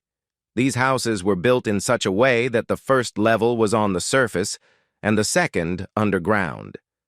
This shape was designed to protect against heat. Underground rooms keep cool even in hot weather. Going down the stone steps, you find yourself in a space where the walls are smooth and the ceiling is supported by massive pillars. The light here is softer. It penetrates through small openings and creates even lighting. Some underground villas are particularly well preserved.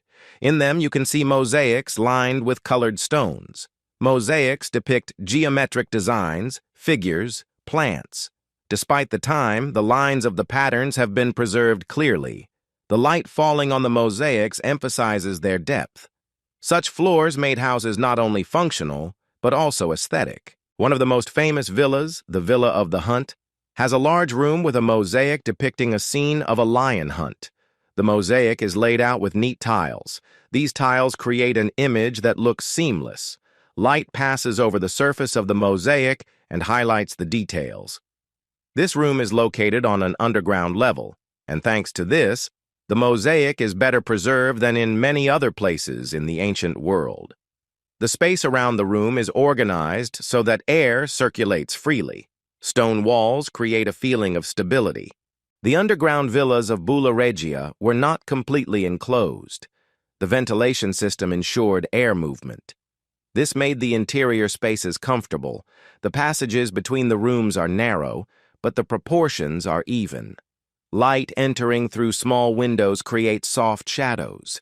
The sounds here become muffled, and this enhances the sense of depth. Returning to the surface, you can see residential areas. They are arranged to create a dense but clear structure. Rectangular rooms, courtyards, small corridors all reflect the practical approach of the inhabitants.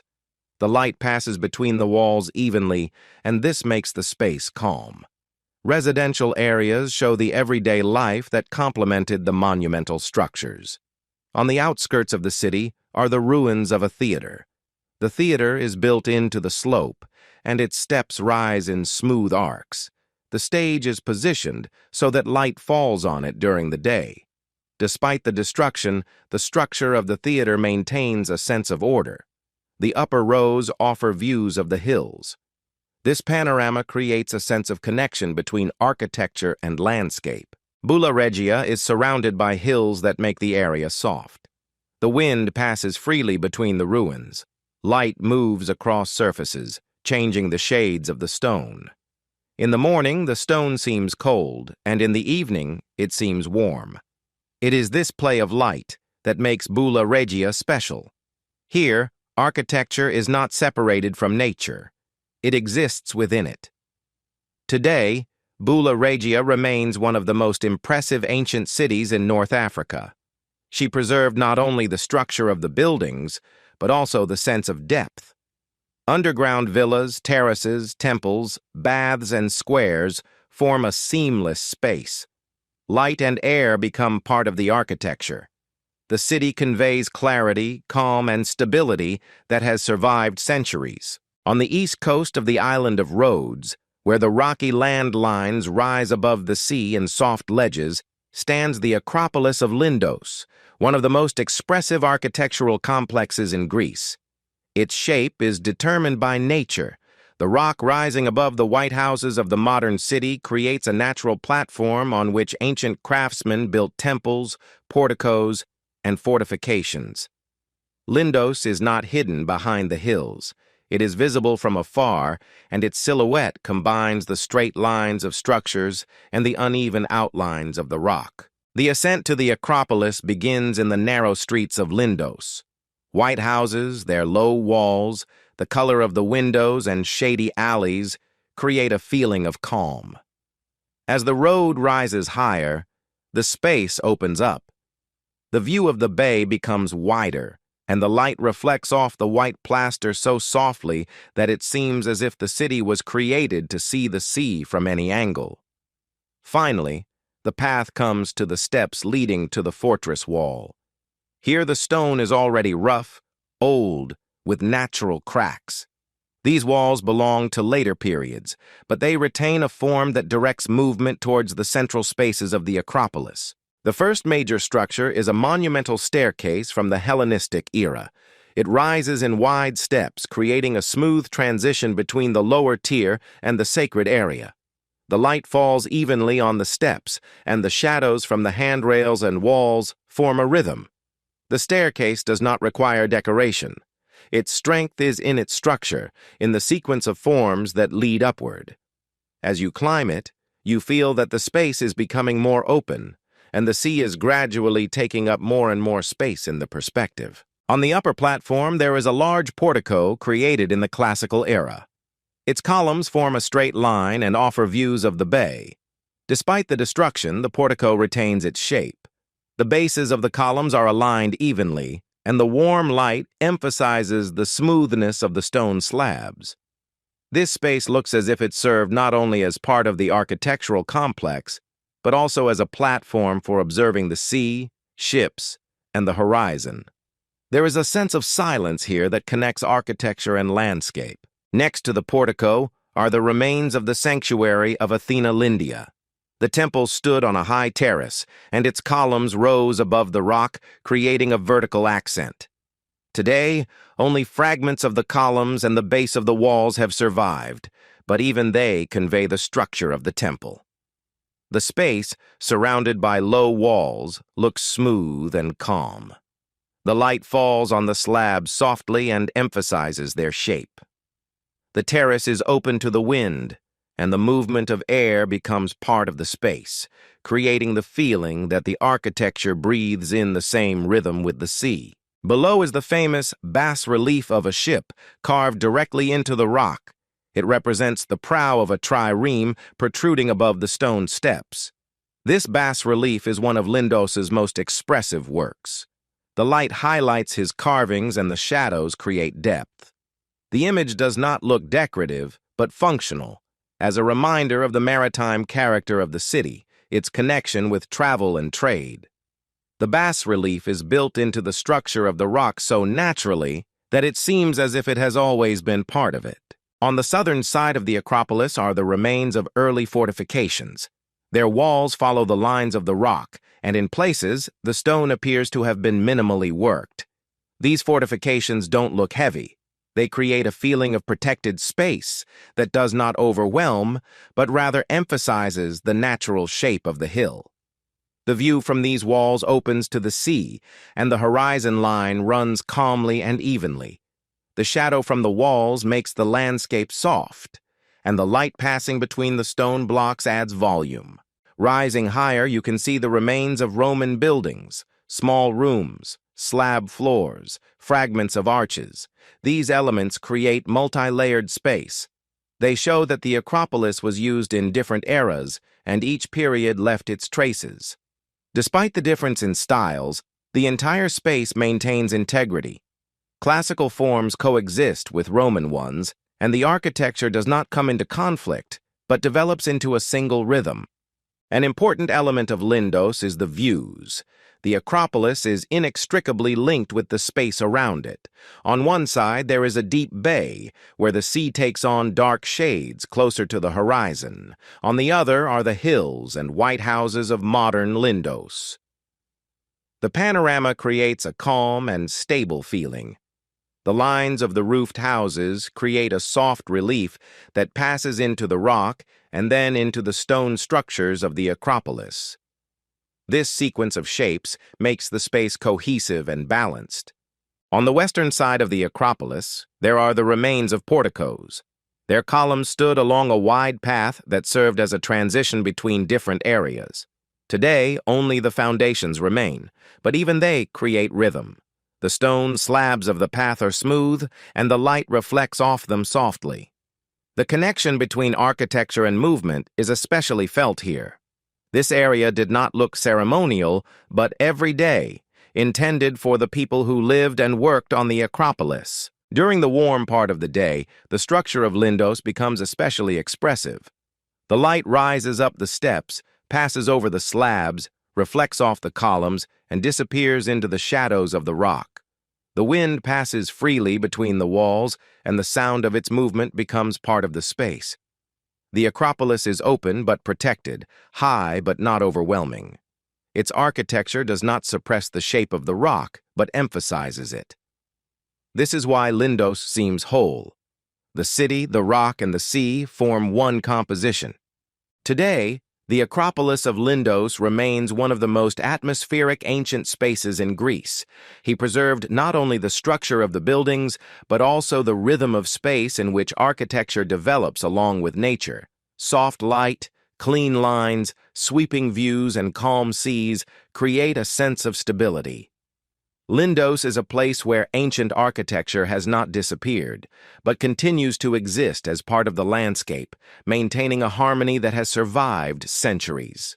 In the northern part of Jordan, among wide valleys and gentle slopes, where the lines of hills stretch to the horizon in smooth waves, lies Jerash, one of the most continuous ancient cities of the Middle East.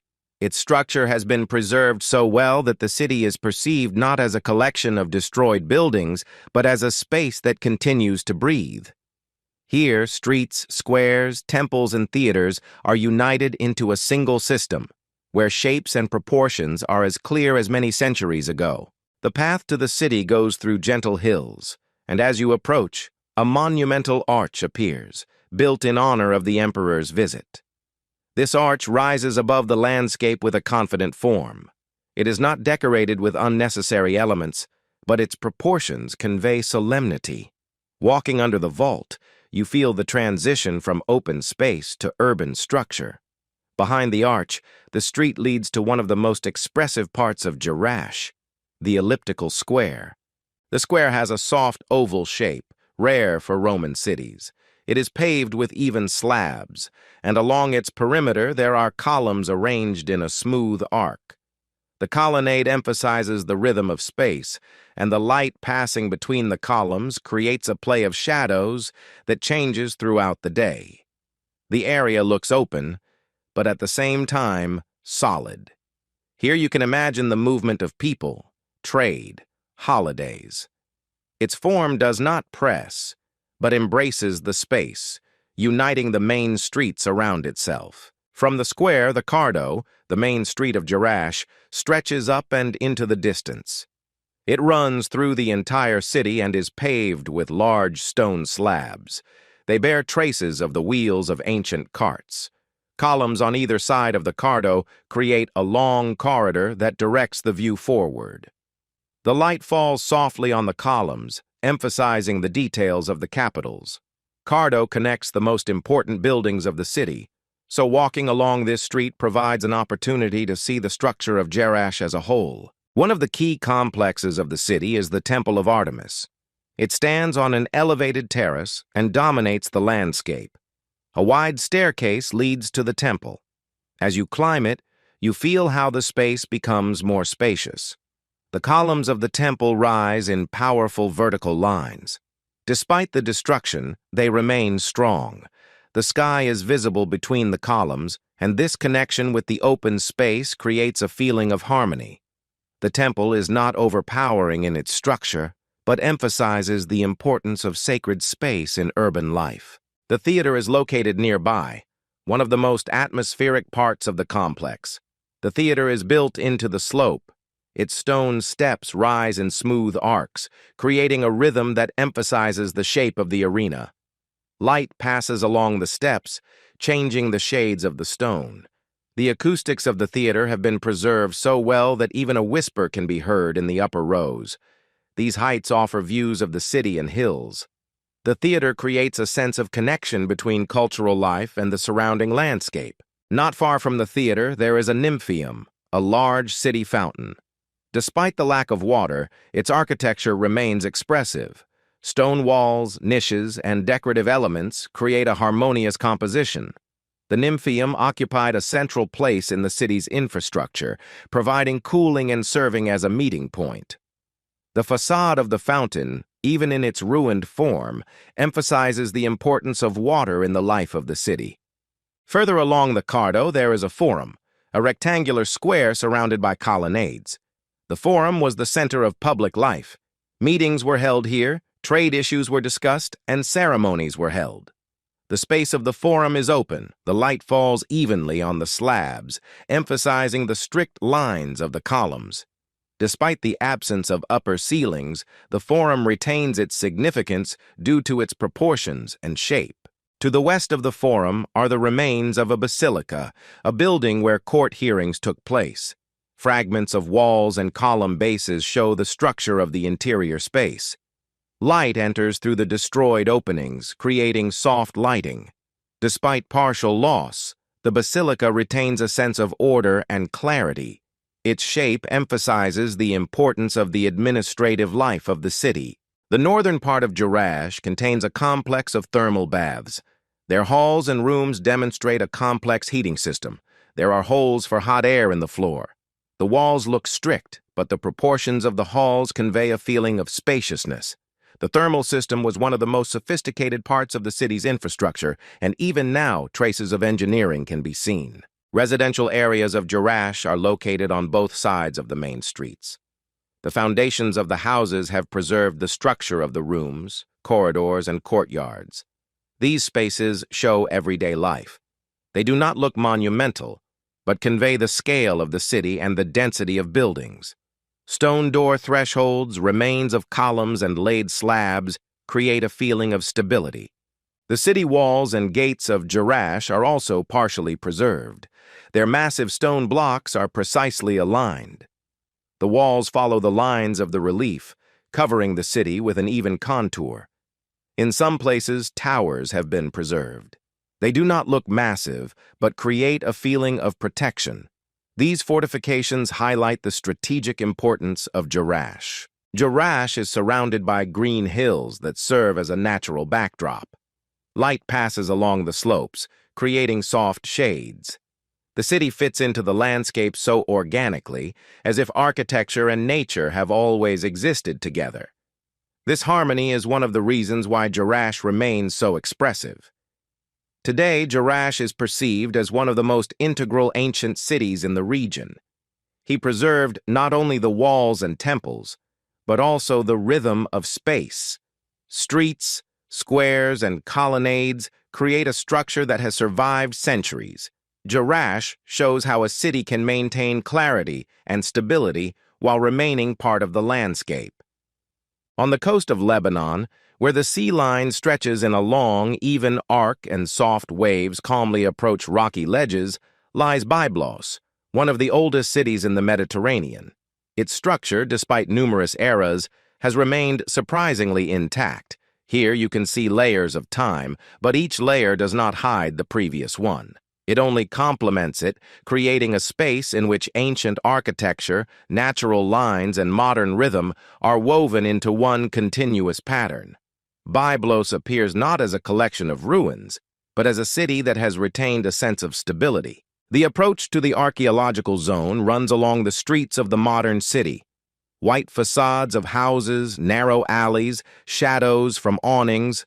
All this is gradually replaced by stone structures that rise above the ground in smooth lines. When the view of the citadel opens up, it becomes clear that Byblos was not a random settlement. It stands on a natural terrace facing the sea.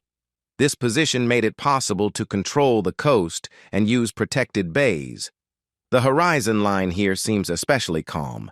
The light falls softly on the stone, and it is in this light that the structure of the city is revealed. The first thing that greets the visitor is the Crusader fortress. It was built from large stone blocks and retained the shape of a square citadel. Despite the fact that the fortress dates back to a later time, it emphasizes the strategic importance of the city. Its massive walls, tower-like projections, and clean lines create a sense of stability. Inside the fortress, the space is organized according to the principle of open courtyards and passages. Light passes through narrow windows and leaves long shadows on the floor. This space is not overloaded with details. It serves as a point from which views of the ancient cities below the citadel open. Below the fortress are the remains of a Phoenician temple. Stone blocks laid out in straight lines form rectangular terraces. Their surface has been smoothed by time, but the structure remains clear. The light falls especially evenly here, emphasizing the scale of the platform. The Phoenician sanctuary shows an early stage of the city's history. It is organized in a strict form where each line emphasizes the connection between the architecture and the land. The courtyards and platforms retained their boundaries, and it is easy to imagine ritual movement along them. Nearby are the remains of a Roman theater. It is built into a slope facing the sea. The theater is small, but its shape looks solid. The stone seats rise in arcs, and the stage is positioned so that the audience can see the sea beyond. Light passes along the steps, creating soft transitions between the stone rows. Despite the destruction, the layout of the theater is easy to read. It does not look monumental, but retains the atmosphere of a space where culture was part of city life. Adjacent to the northern side of the complex are the ruins of a Roman forum. The rectangular area was paved with large slabs. Today, many of them remain in their places. Along the perimeter of the forum, the bases of the columns that once supported the porticos are visible. These columns were arranged in straight lines, and their rhythm emphasized the importance of the square. The light falls on the base of the columns so that the precision of the masonry becomes noticeable. The forum appears open and retains the feeling of a space where meetings and trade took place. Nearby are the remains of a Byzantine basilica. Its walls are partially destroyed, but the structure of the three-nave plan is clearly visible. The stone pillars that supported the arched span are indicated by straight lines. Light passes through the destroyed walls, creating even illumination. This space seems calm, and there is a feeling of a transitional era in it, when the architecture remained rational, but was already changing its proportions. On the southern side of the archaeological complex, there are ruins of residential areas. The foundations of houses, courtyards, fragments of stairs and passages create an idea of the density of urban development. These buildings were not tall or decorative. Their forms are simple: rectangular rooms, small thresholds, smooth slab floors. It is their simplicity that makes them expressive. The light passing between the walls creates a silence that is rarely found in ancient cities. The ancient port of Byblos deserves special attention. It is located next to small rocks that form a natural harbor. The sea approaches the stone walls gently. The coastline is paved with slabs, along which it is very easy to imagine the movement of ship crews and traders. The port does not look destroyed. Its forms remain the same as they were many centuries ago. Water reflects light, and this reflection emphasizes the smooth lines of the stone. The ancient part of the port is connected to the city by narrow passages. On their sides, there are small rooms where goods and tools were stored. These spaces look modest. They show the practical side of city life. The stone coverings in the passages are smooth, but have natural potholes created by time. Combined with light, they create a soft surface that emphasizes the longevity of the place. One of the most expressive elements of Byblos is the combination of different eras in one space. Phoenician foundations, Roman columns, Byzantine walls, a Crusader fortress. All this exists side by side, but without conflict. The city looks complete. Each era added its own forms without destroying the harmony. This coexistence creates a sense of stability. Byblos does not look like an archaeological site, but like a living space that is perceived on different levels. The city is surrounded by lines of green hills that create a soft backdrop. The light passes through them smoothly, and the shadows from the clouds move slowly. The sea, located to the west, forms a calm horizon line. In the evening, the light becomes warmer, and the ruins are painted in soft golden hues. Stone walls, columns, and terraces make this palette especially expressive. Today, Byblos retains a structure that has survived many eras. Its ruins show not only the architecture, but also the way people lived. Streets, porticos, terraces, and ports connect the space of the city into a single system. Byblos remains an example of how ancient cities could maintain harmony despite change. It continues to be a place where architecture and landscape form one whole, maintaining an atmosphere that survives the centuries. On the southern coast of Lebanon, where the sea lines a smooth arc along cliffs and sandy stripes, lies ancient Tyre, a city that for many centuries remained one of the key points of the eastern Mediterranean. Its position determined its fate. Tyre was once an island protected by water, but over time an isthmus created by sediments and construction connected it to the mainland. This dualism, island and land, was preserved in the very feeling of the city. Tyre does not hide its multi-layered nature. It shows Phoenician foundations, Roman streets, Byzantine reconstructions. All this does not destroy harmony, but creates a space in which antiquity is felt in every stone. The approach to the archaeological zone begins with the modern city. Its streets are calm and filled with light. From here you can already see the sea, which forms a soft horizon line. When you enter the territory of the Roman necropolis, the space changes dramatically. A long alley opens before your eyes, leading to a monumental arch. Stone sarcophagi stand on both sides of the road. Some of them are decorated with carvings, but most look severe and simple. The light passes between them softly, emphasizing the shape of each sarcophagus and creating an even rhythm that leads the eye forward. A monumental arch rises above the road, forming a kind of entrance into the space of the ancient city. Her proportions are calm but confident. The stone blocks from which it is made are laid precisely. The arch served as a transition to the main street and represented an important element of the urban structure. The interior space of the arch creates shadow, and after passing, it seems as if the city is being discovered anew. Behind the arch begins a long Roman road, leading to one of the most prominent structures of Tyre, its gigantic hippodrome. This is one of the largest Roman hippodromes, completely built into the landscape. It stretches in a long, straight line, going deep into space. The bases of the stands rise in even steps, and the central axis, the back, is marked by the remains of stone structures. The hippodrome is perceived not as a separate structure, but as a part of the city, built into its rhythm. Light passes smoothly across its surface, and even destroyed areas retain a sense of scale. The hippodrome is connected to wide streets that extend further to the area of forums and temples. In this part of Tyre, a powerful colonnade has been preserved. The bases of the columns form a rhythm that emphasizes the straightness of the street. The stone here has been smoothed by time, but the proportions remain accurate. On the right side of the street there are ruins of shops and workshops. Their premises are small, but the structure is clear.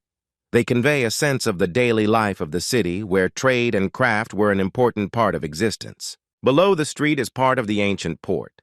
The sea approaches the stone piers gently, and the water fills small rectangular niches that served as mooring places for small ships. This port was an important element of Phoenician maritime culture. Its stone structures are laid out precisely, and even today, you can see the remains of the channels that allowed water to circulate throughout the port area.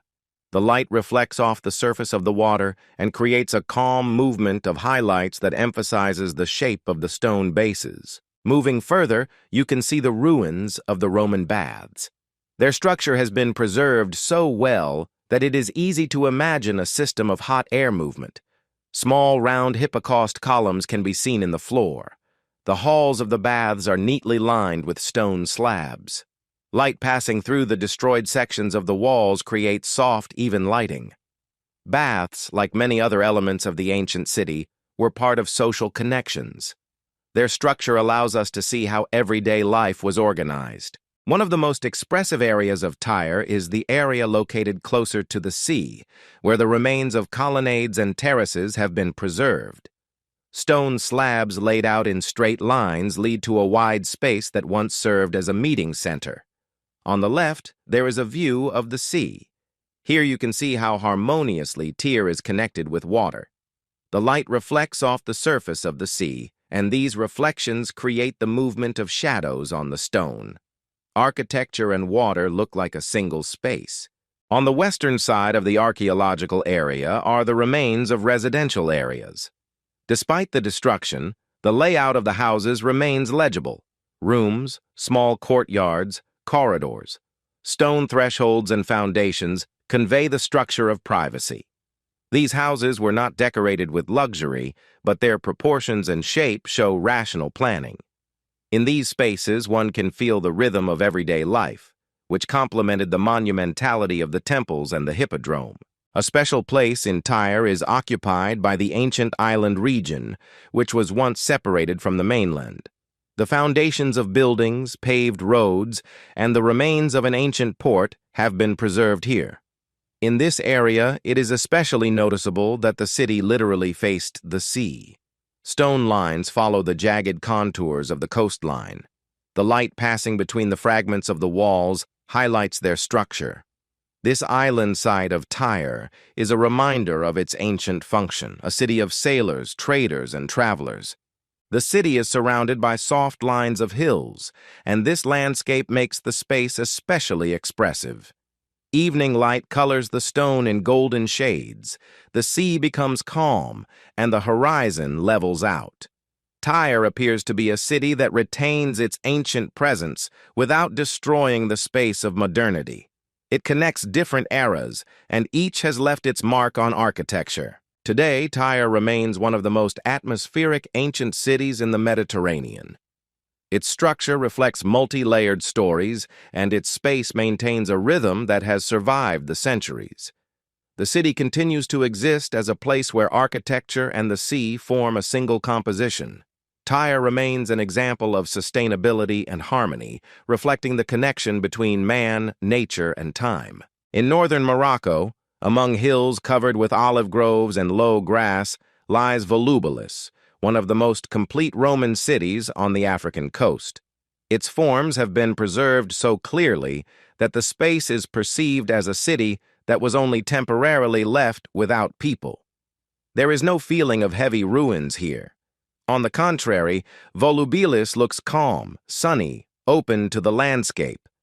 The light falls softly on the stone surfaces, and the horizon remains wide, making the city seem like a natural part of the valley and not an architectural object opposed to nature. The approach to Volubilis passes through flat fields. As you approach, individual fragments of walls, columns, and arches begin to appear. The proportions of these elements are strict. The stone is smoothed by time, but the shape retains its geometry. Such outlines create the impression that the city continues to live its own internal rhythm. Despite the lack of overlap, the streets are easy to read. The direction of movement, the outlines of houses, squares, and courtyards, everything remains in its place. The main entrance leads to a spacious forum. The area is paved with stone slabs that have maintained a flat surface. Column foundations stretch along its perimeter, marking the rectangular outline of the open space. The forum looks calm. The light passes across the plain softly, reflecting from the stone with a warm tint. This rhythm creates the feeling that the forum has always been the center of city life, a place where roads crossed, meetings took place, and important issues were discussed. On one side of the forum is a temple dedicated to the capital. Its platform is supported by massive walls. The bases of the columns, which once rose in vertical lines above the entire square, have been preserved on the terrace. Although the columns have been destroyed, the structure of the temple remains clear. The space around it is flat, open to the wind. The light softly highlights the edges of the stone, and this play of light makes the temple especially expressive. It retains the significance of a sacred center even when destroyed. From the temple to the east, there is a street leading to the basilica. This is one of the most impressive buildings in Volubilis. The basilica was a long, rectangular room with rows of columns on either side. Today, the columns stand in fragments, but their bases and lower parts have retained an even rhythm. The space inside the basilica remains open. Light passes through the destroyed areas of the walls, creating soft lighting. Despite the absence of a roof, the base of the structure is so clear that one can imagine the movement of people inside. Court hearings, meetings, business discussions. Next to the basilica is the triumphal arch of Caracalla. She rises above the street with a confident form. Its proportions are calm, and the stone blocks from which it is built are laid out neatly.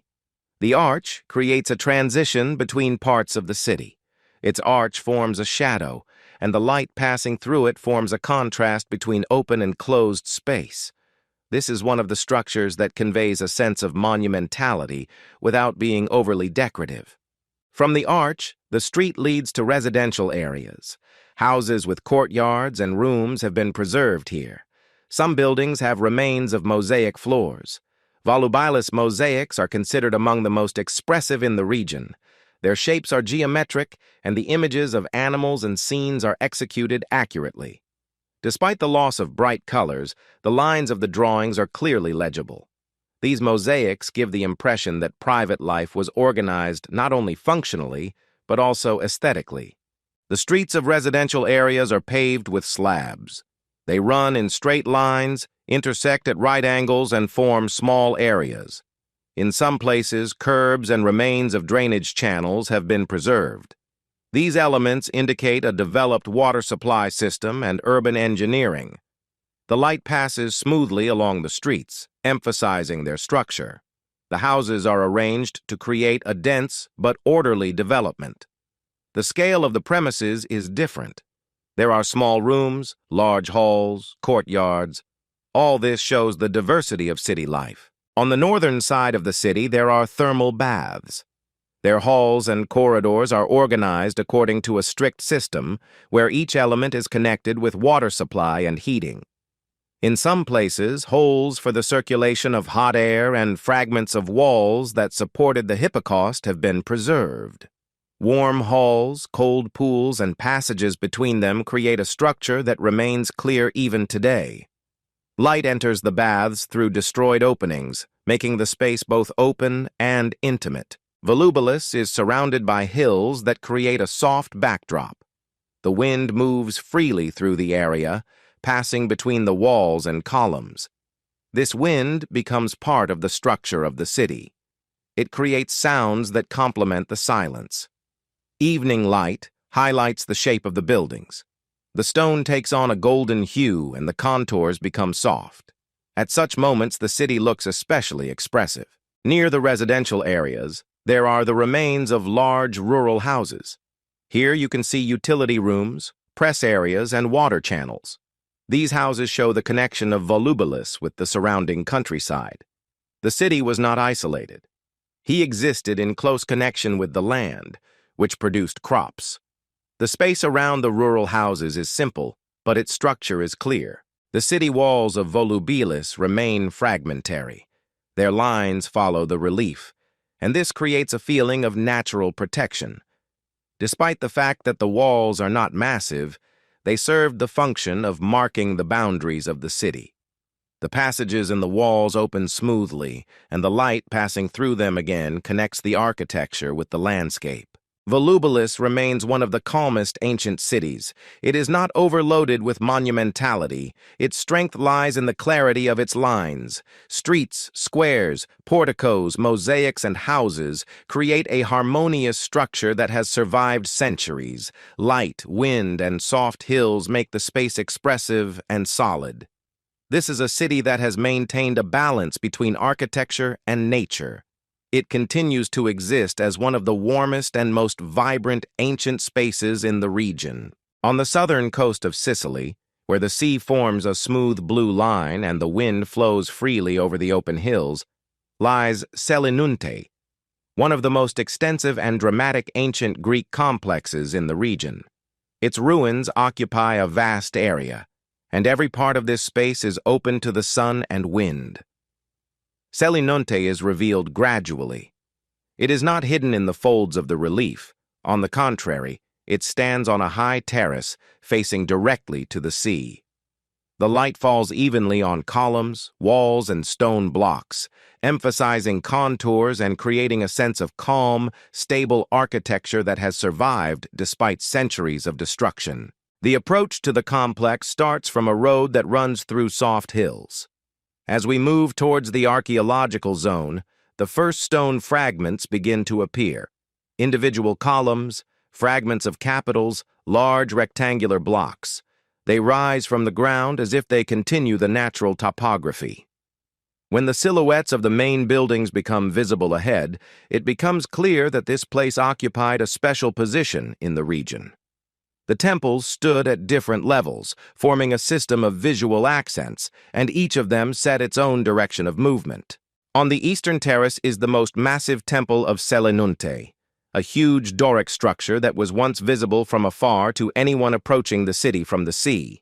Its columns, despite the destruction, continue to rise above the ground in powerful vertical lines.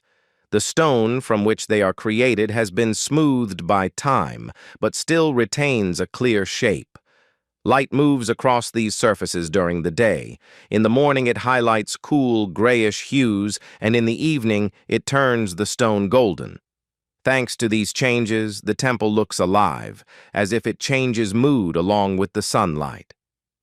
A little to the side, there is a second temple, smaller in scale but more assembled in proportions. It is located on a slight elevation, and its surviving columns form a smooth geometric line. The space around him is open, and in this contrast there is a special feeling of calm. Between the columns there are shadows that gently change shape depending on the direction of the light. Even the destroyed areas look like part of a single composition. The proportions of this building were so clear. From these temples the road leads to the third complex, one of the most impressive structures of Selinunte. This temple was the largest in the city, but it was badly damaged by earthquakes. Today, it can be recognized by the giant columns that lie on the ground in even rows. These columns, once vertical, now form huge masses of stone, and their horizontal lines create a sense of strength and scale. The light emphasizes the roughness of their surface, and the wind passes between the blocks, creating a soft sound. This place conveys an unusual atmosphere. The destruction here became a form of continuation of the architecture, which retained its proportions even in its destroyed form. Moving further, the path leads to the Acropolis of Selinunte. This high area stood at the edge of the terrace and served as the central part of the urban space. It offers views of the sea, coastline, and surrounding hills. The Acropolis was surrounded by walls, some of which have survived. These walls are made of rough stones, and their uneven surface conveys a sense of protection. There are several smaller temples located on the territory of the Acropolis. One of them is strict in form, with a base on which you can still see an even line of columns. The light falls softly on these surfaces, emphasizing the neat proportions. On the southern side of the Acropolis, there are ruins of residential areas. These houses were simple, but their layout creates a clear sense of structure. Foundations mark rooms, corridors, and courtyards. The stone slabs from which the floors of some rooms were made have been preserved smooth. Light passes between the walls, making the space soft and allowing one to see the daily life of the ancient city. Residential areas are located next to the temples, showing that in Selinunte, the sacred and the everyday existed side by side. Next to the residential buildings, there are ruins of public buildings, administrative buildings, small forums, and porticos. Their foundations are built in strict lines. Even though the upper parts of the buildings were destroyed, the lower elements retained proportions that show careful and precise planning. Light passes over these smooth surfaces, creating a sense of stability. These buildings formed the social center of the city and were connected by direct roads to temples and residential areas. One of the main elements of Selinunte was its openness to the sea. From the temples and the Acropolis to the coastline, just a few hundred meters. The sea forms a calm horizontal line, which, in combination with the vertical elements of the temples, creates a special architectural rhythm. Stone blocks, columns, walls, and debris form many variations of lines, but it is the sea that remains a constant element in the background. Selinunte looks like a place where architecture and nature are not separated but combined into a single space. The eastern part of the archaeological zone includes defensive walls. Their uneven shapes and rough masonry indicate that the city was not only a religious center, but also a strategic point. The walls follow the line of the relief. Their surfaces create a play of light and shadow.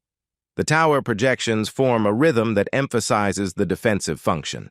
Here, the connection between the city and the surrounding landscape is especially felt. Sections of ancient roads have been preserved inside the complex.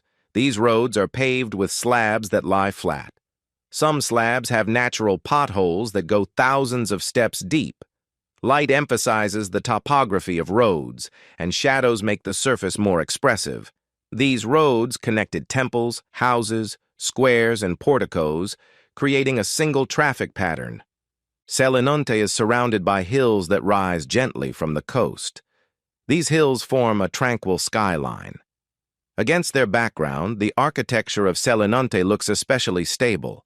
Light passes freely throughout the complex, creating smooth transitions of shadows. Evening light makes the columns warmer and the stone softer in color.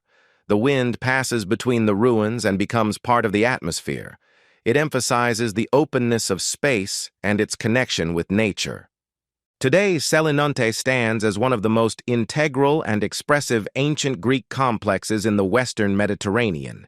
Its territory is huge, but each part of it creates the feeling of a single structure.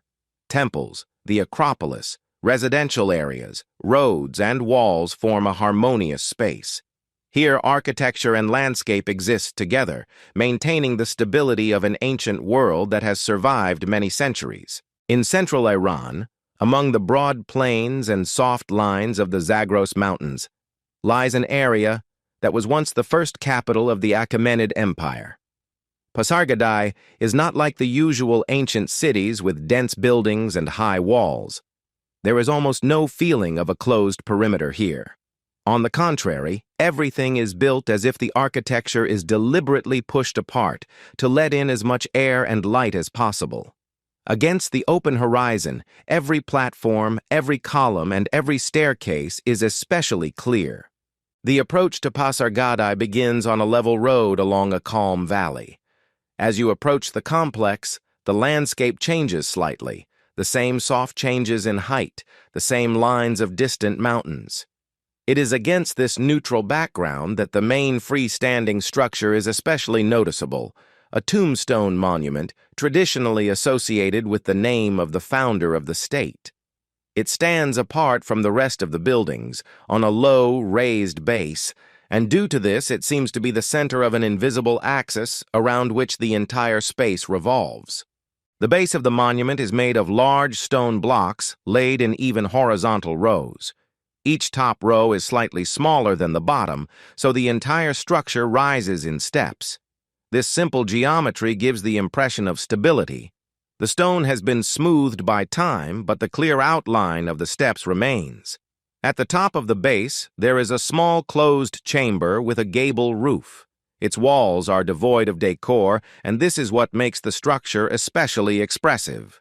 At dawn, it appears cold and almost silvery, and by sunset, it acquires a soft, golden hue. Against the background of the open sky, this monument does not look heavy, but concentrated. From the tombstone, a road stretches towards the valley leading to the core of the royal residence. Here, on a wide, flat area, the contours of the raised stone platform on which the ceremonial rooms were located are still visible. The base slabs lie in straight lines, forming a rectangle that is clearly legible even after many centuries of destruction. On this platform, the place where the large columned hall was located stands out.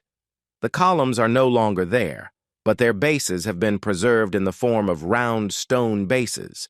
They are lined up in strict rows and set a rhythm that makes it easy to imagine the previous volume of space. This hall was open to light and wind. There were no blank walls between the columns, so the internal and external spaces smoothly transitioned into each other. Now this feeling is even stronger. The light passes freely across the site. The shadows from the surviving fragments smoothly shift throughout the day. There is no sense of the heaviness of palace architecture characteristic of later capitals. The main hall seems to be part of the plain, a neatly marked area in which movement is structured. Near the front area there were more intimate pavilions. One of them stood closer to the conditional eastern side of the complex. What remains of it are wide thresholds, fragments of walls, and several stone foundations marking the former colonnade. The layout of this pavilion was less strict than that of the main hall, but there is also a desire for clarity in it.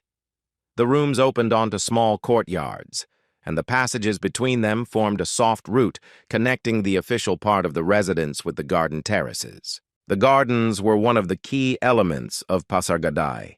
Their structure reaches us through stone channels that form a network of smooth lines on the surface of the earth. These canals stretch in rectangular contours, dividing the territory into separate sections. Even without water, it is clear that the system was thought out to the smallest detail. Water came from the heights, was distributed along the main canals, and gradually dispersed along the side canals, irrigating trees and low plantings.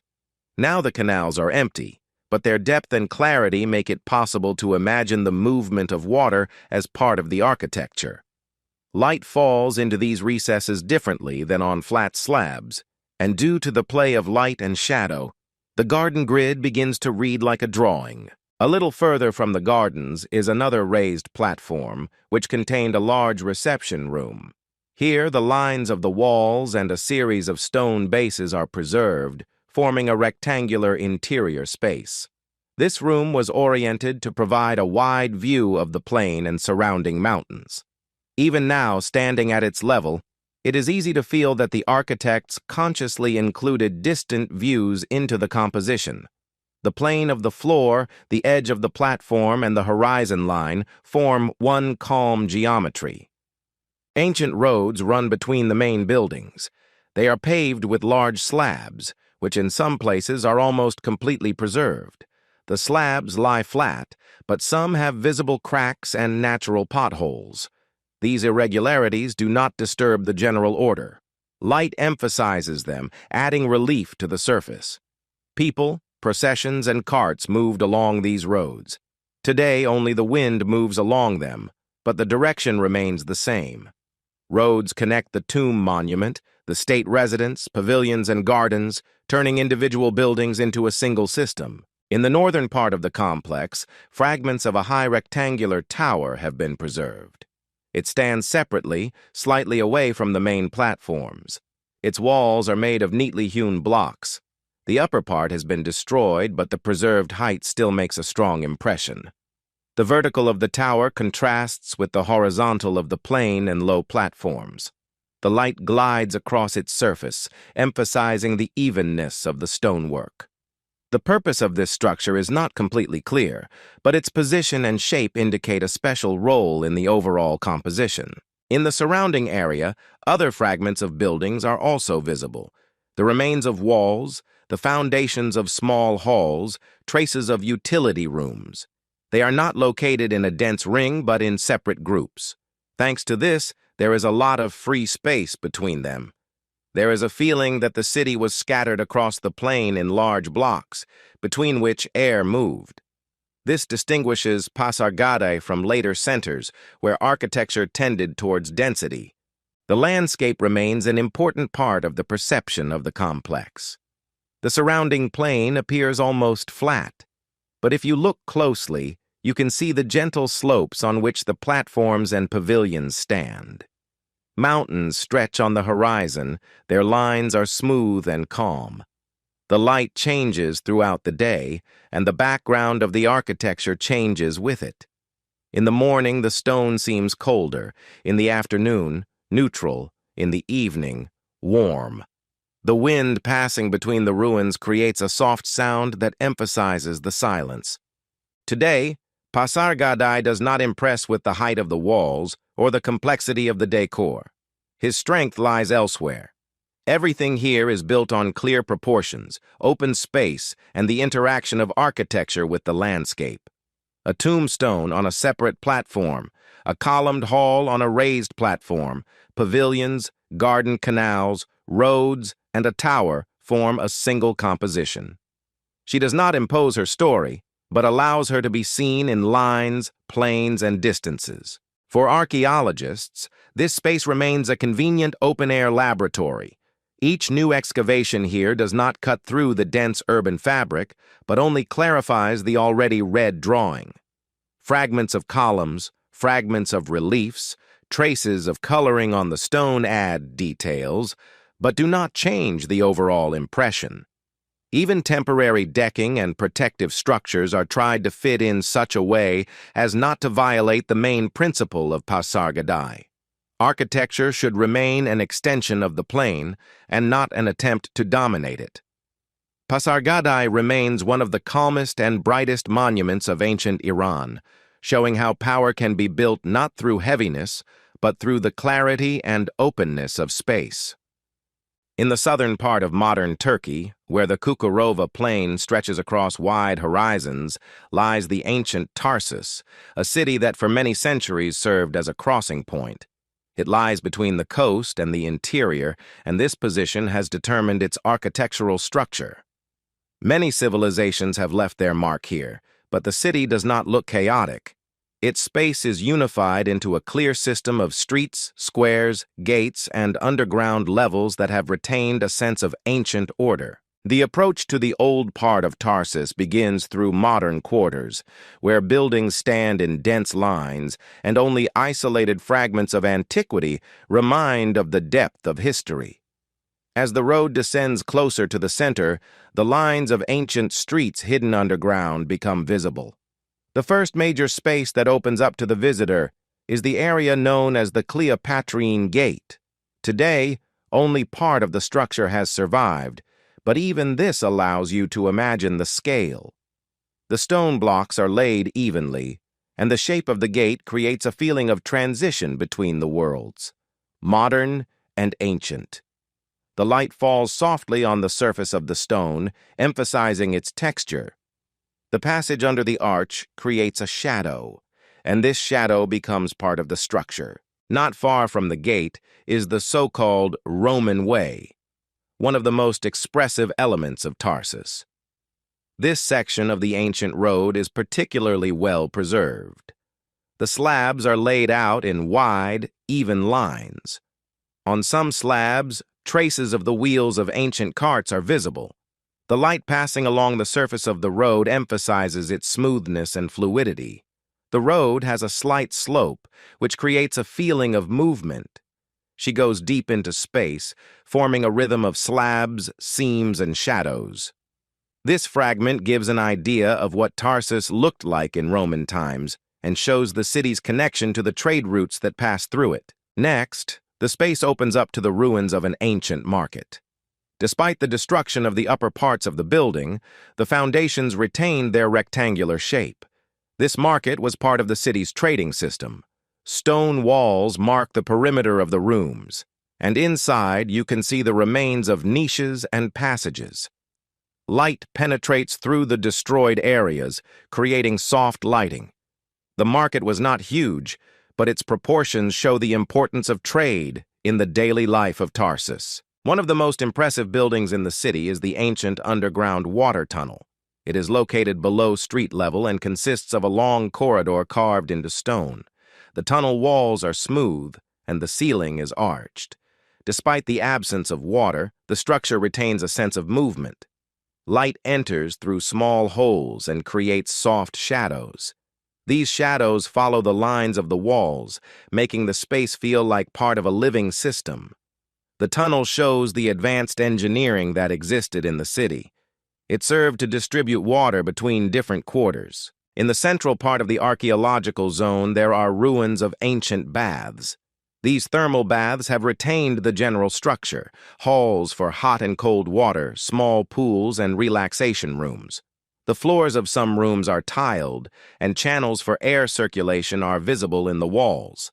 Light passes through the destroyed openings, creating soft lighting. Despite the partially destroyed walls, a sense of order remains. The baths played an important role in social life, and their architecture emphasizes the desire for harmony. Nearby is a building known as St. Paul's House. Today it is ruins, but the structure of the house is easily visible: a courtyard, small rooms, corridors. The courtyard is paved with stone slabs, and the light reflects off them softly. The walls, although destroyed, retain their shape. This space does not look ceremonial. On the contrary, it conveys the atmosphere of private life. The house is located close to the street, and its layout shows how life was organized in the ancient city. One of the most characteristic elements of Tarsus is the ancient well of St. Paul. This well is particularly well preserved. Its round shape is emphasized by smooth stone blocks laid out in straight lines. The inner surface of the well is smooth, and the light falling inside creates a special effect of depth. This structure served as a source of water and, at the same time, one of the symbolic elements of the city. Despite its simplicity, the well is an important piece of the city's history. To the north are the remains of ancient fortress walls. These walls are partially destroyed, but their proportions retain a sense of protection. The stone blocks are laid in strict vertical lines. The light falls on them evenly, emphasizing the shape. The walls follow the line of the relief, and thanks to this, a feeling of unity of architecture and nature is created. Fragments of tower ledges show the strategic role of the fortifications. They served as protection for the city and made it possible to control the routes leading to it. Residential areas have been preserved inside the urban area. Their foundations give a clear idea of the structure of the houses. Small rooms, courtyards, corridors. Stone thresholds indicate entry points. The light passes between the walls evenly, and this makes the space calm. These houses show the daily life that existed alongside more monumental structures. They were built from simple materials, but their layout is rational. One of the largest objects of Tarsus is the ancient bridge. This bridge has survived particularly well, despite changes made by later eras. Its arched spans are made of large stone blocks. The bridge passes over the river, and the water reflects the light, creating a play of reflections on the lower part of the structure. This bridge served as an important transport artery connecting different parts of the city. Its shape seems stable and harmonious. The spans form a rhythm that emphasizes engineering precision. The ruins of small sanctuaries also remain on the territory of Tarsus. These sanctuaries had strict forms: rectangular rooms, small porticos, stone altars. Despite the destruction of the upper parts, the proportions are maintained. Light passes through open areas and creates even illumination. The sanctuaries were not massive, but played an important role in the life of the city. Their arrangement showed the connection between the urban and spiritual structure. The city is surrounded by the soft lines of the plain. Light moves freely across the surface of the earth. Evening light makes the ruins especially expressive. Stone surfaces acquire golden shades. The wind passing between the building fragments creates a soft sound that becomes part of the atmosphere. It is this silence that makes Tarsus special. It preserves not only architectural elements, but also a sense of time.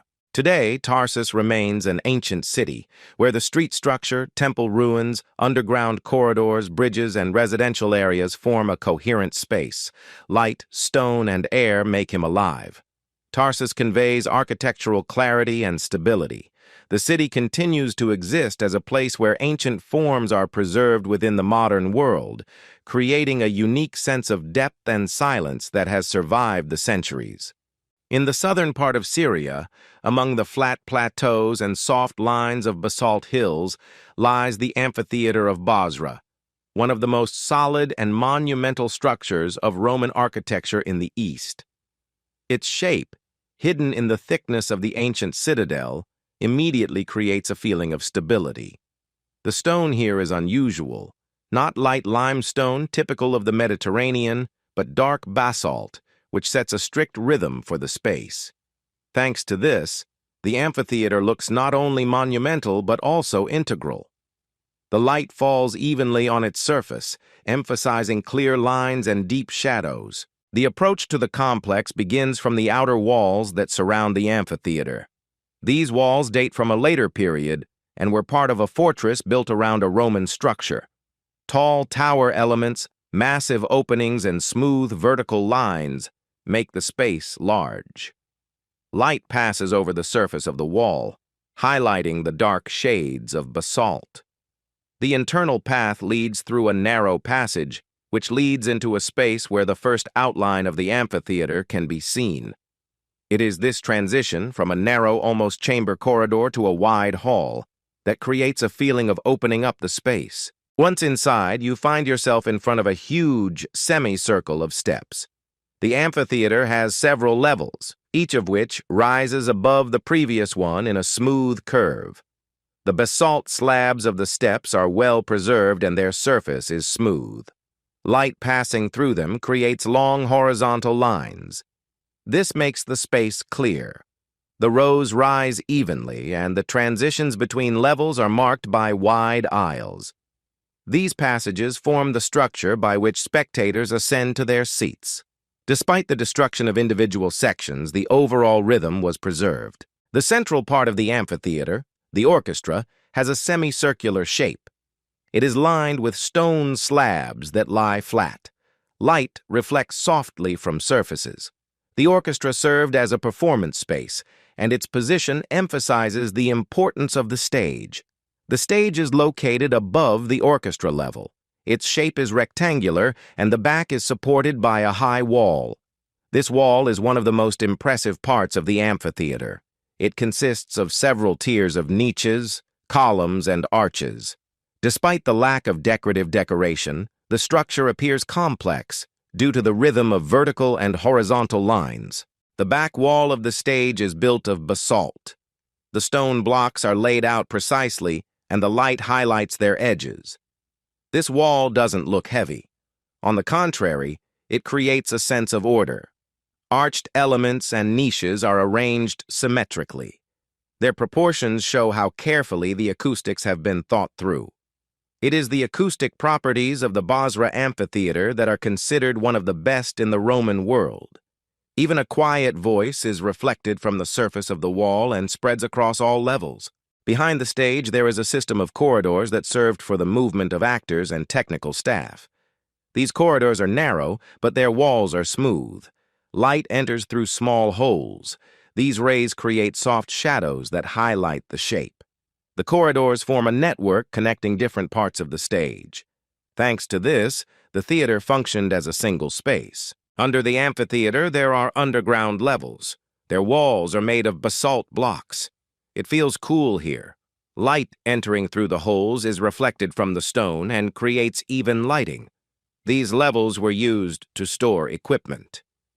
Despite the absence of large decorative elements, the space looks thoughtful. Its shapes emphasize its practical nature. Returning back to the main amphitheater space, you can see the passages leading to the upper levels. These passages have arched ceilings. Their shape creates stability. The light passing through the arches makes the space whole. These elements connect the lower and upper parts of the structure. As you climb the stairs, you feel the space opening up more and more. From the height of the last rows, the entire amphitheater looks like a single structure, where each line is subordinated to the general shape of a semicircle. The upper part of the amphitheater offers views of the surrounding Basra. Here you can see the smooth lines of the plain, soft hills, and individual fragments of the ancient city. The light flows smoothly along these lines, and this creates a sense of connection between the architecture and the landscape. The theater is placed so that each part of it is oriented towards these views. This emphasizes that the architects took into account not only the internal structure, but also external perspectives. On the outside of the amphitheater, there are preserved walls that date back to a later period. They were part of a citadel built around the theater during the Arab dynasties. These walls are made of the same basalt stone as the Roman structures. Thanks to this, there is a feeling that different eras do not conflict. They form one architectural layer. In some places, the walls have tower projections. The light falling on them makes the surface uneven. These projections emphasize the defensive nature of the citadel. The inner perimeter of the amphitheater is surrounded by passages. They are wide, and their vaults are supported by massive pillars. Light passes through the openings, creating soft shadows. These passages serve to distribute spectators into sectors. The proportions of the corridors show how well thought out the engineering of the structure was. Even today, these levels look stable. Stone retains heat and cold, and the space reacts to changes in light. In some parts of the amphitheater, elements related to decorative decoration have been preserved. Among them are fragments of cornices, small columns, and parts of arches. These elements are simple in form, but their lines emphasize harmony. Despite the destruction, even small fragments retain expressiveness. Light passing over the surfaces makes the stone softer. Thanks to this, even destroyed areas look like part of a single ensemble. A special atmosphere is created by the combination of dark stone and wide spaces. Unlike many ancient theaters where light limestone dominates, here, every surface absorbs part of the light. This makes the space feel intimate. But the scale is enormous. It is this contrast, the intimacy of the material and the grandeur of the form, that creates the feeling of Basra's uniqueness. The theater doesn't pressure. It surrounds the visitor with soft lines. Today, the Basra Amphitheater remains one of the best-preserved Roman theaters in the world. Its structure has survived many eras. Walls, vaults, steps, stage, corridors, and underground levels. All this forms a solid space where architecture, light, and stone are combined into a single rhythm. Basra conveys the clarity of Roman engineering.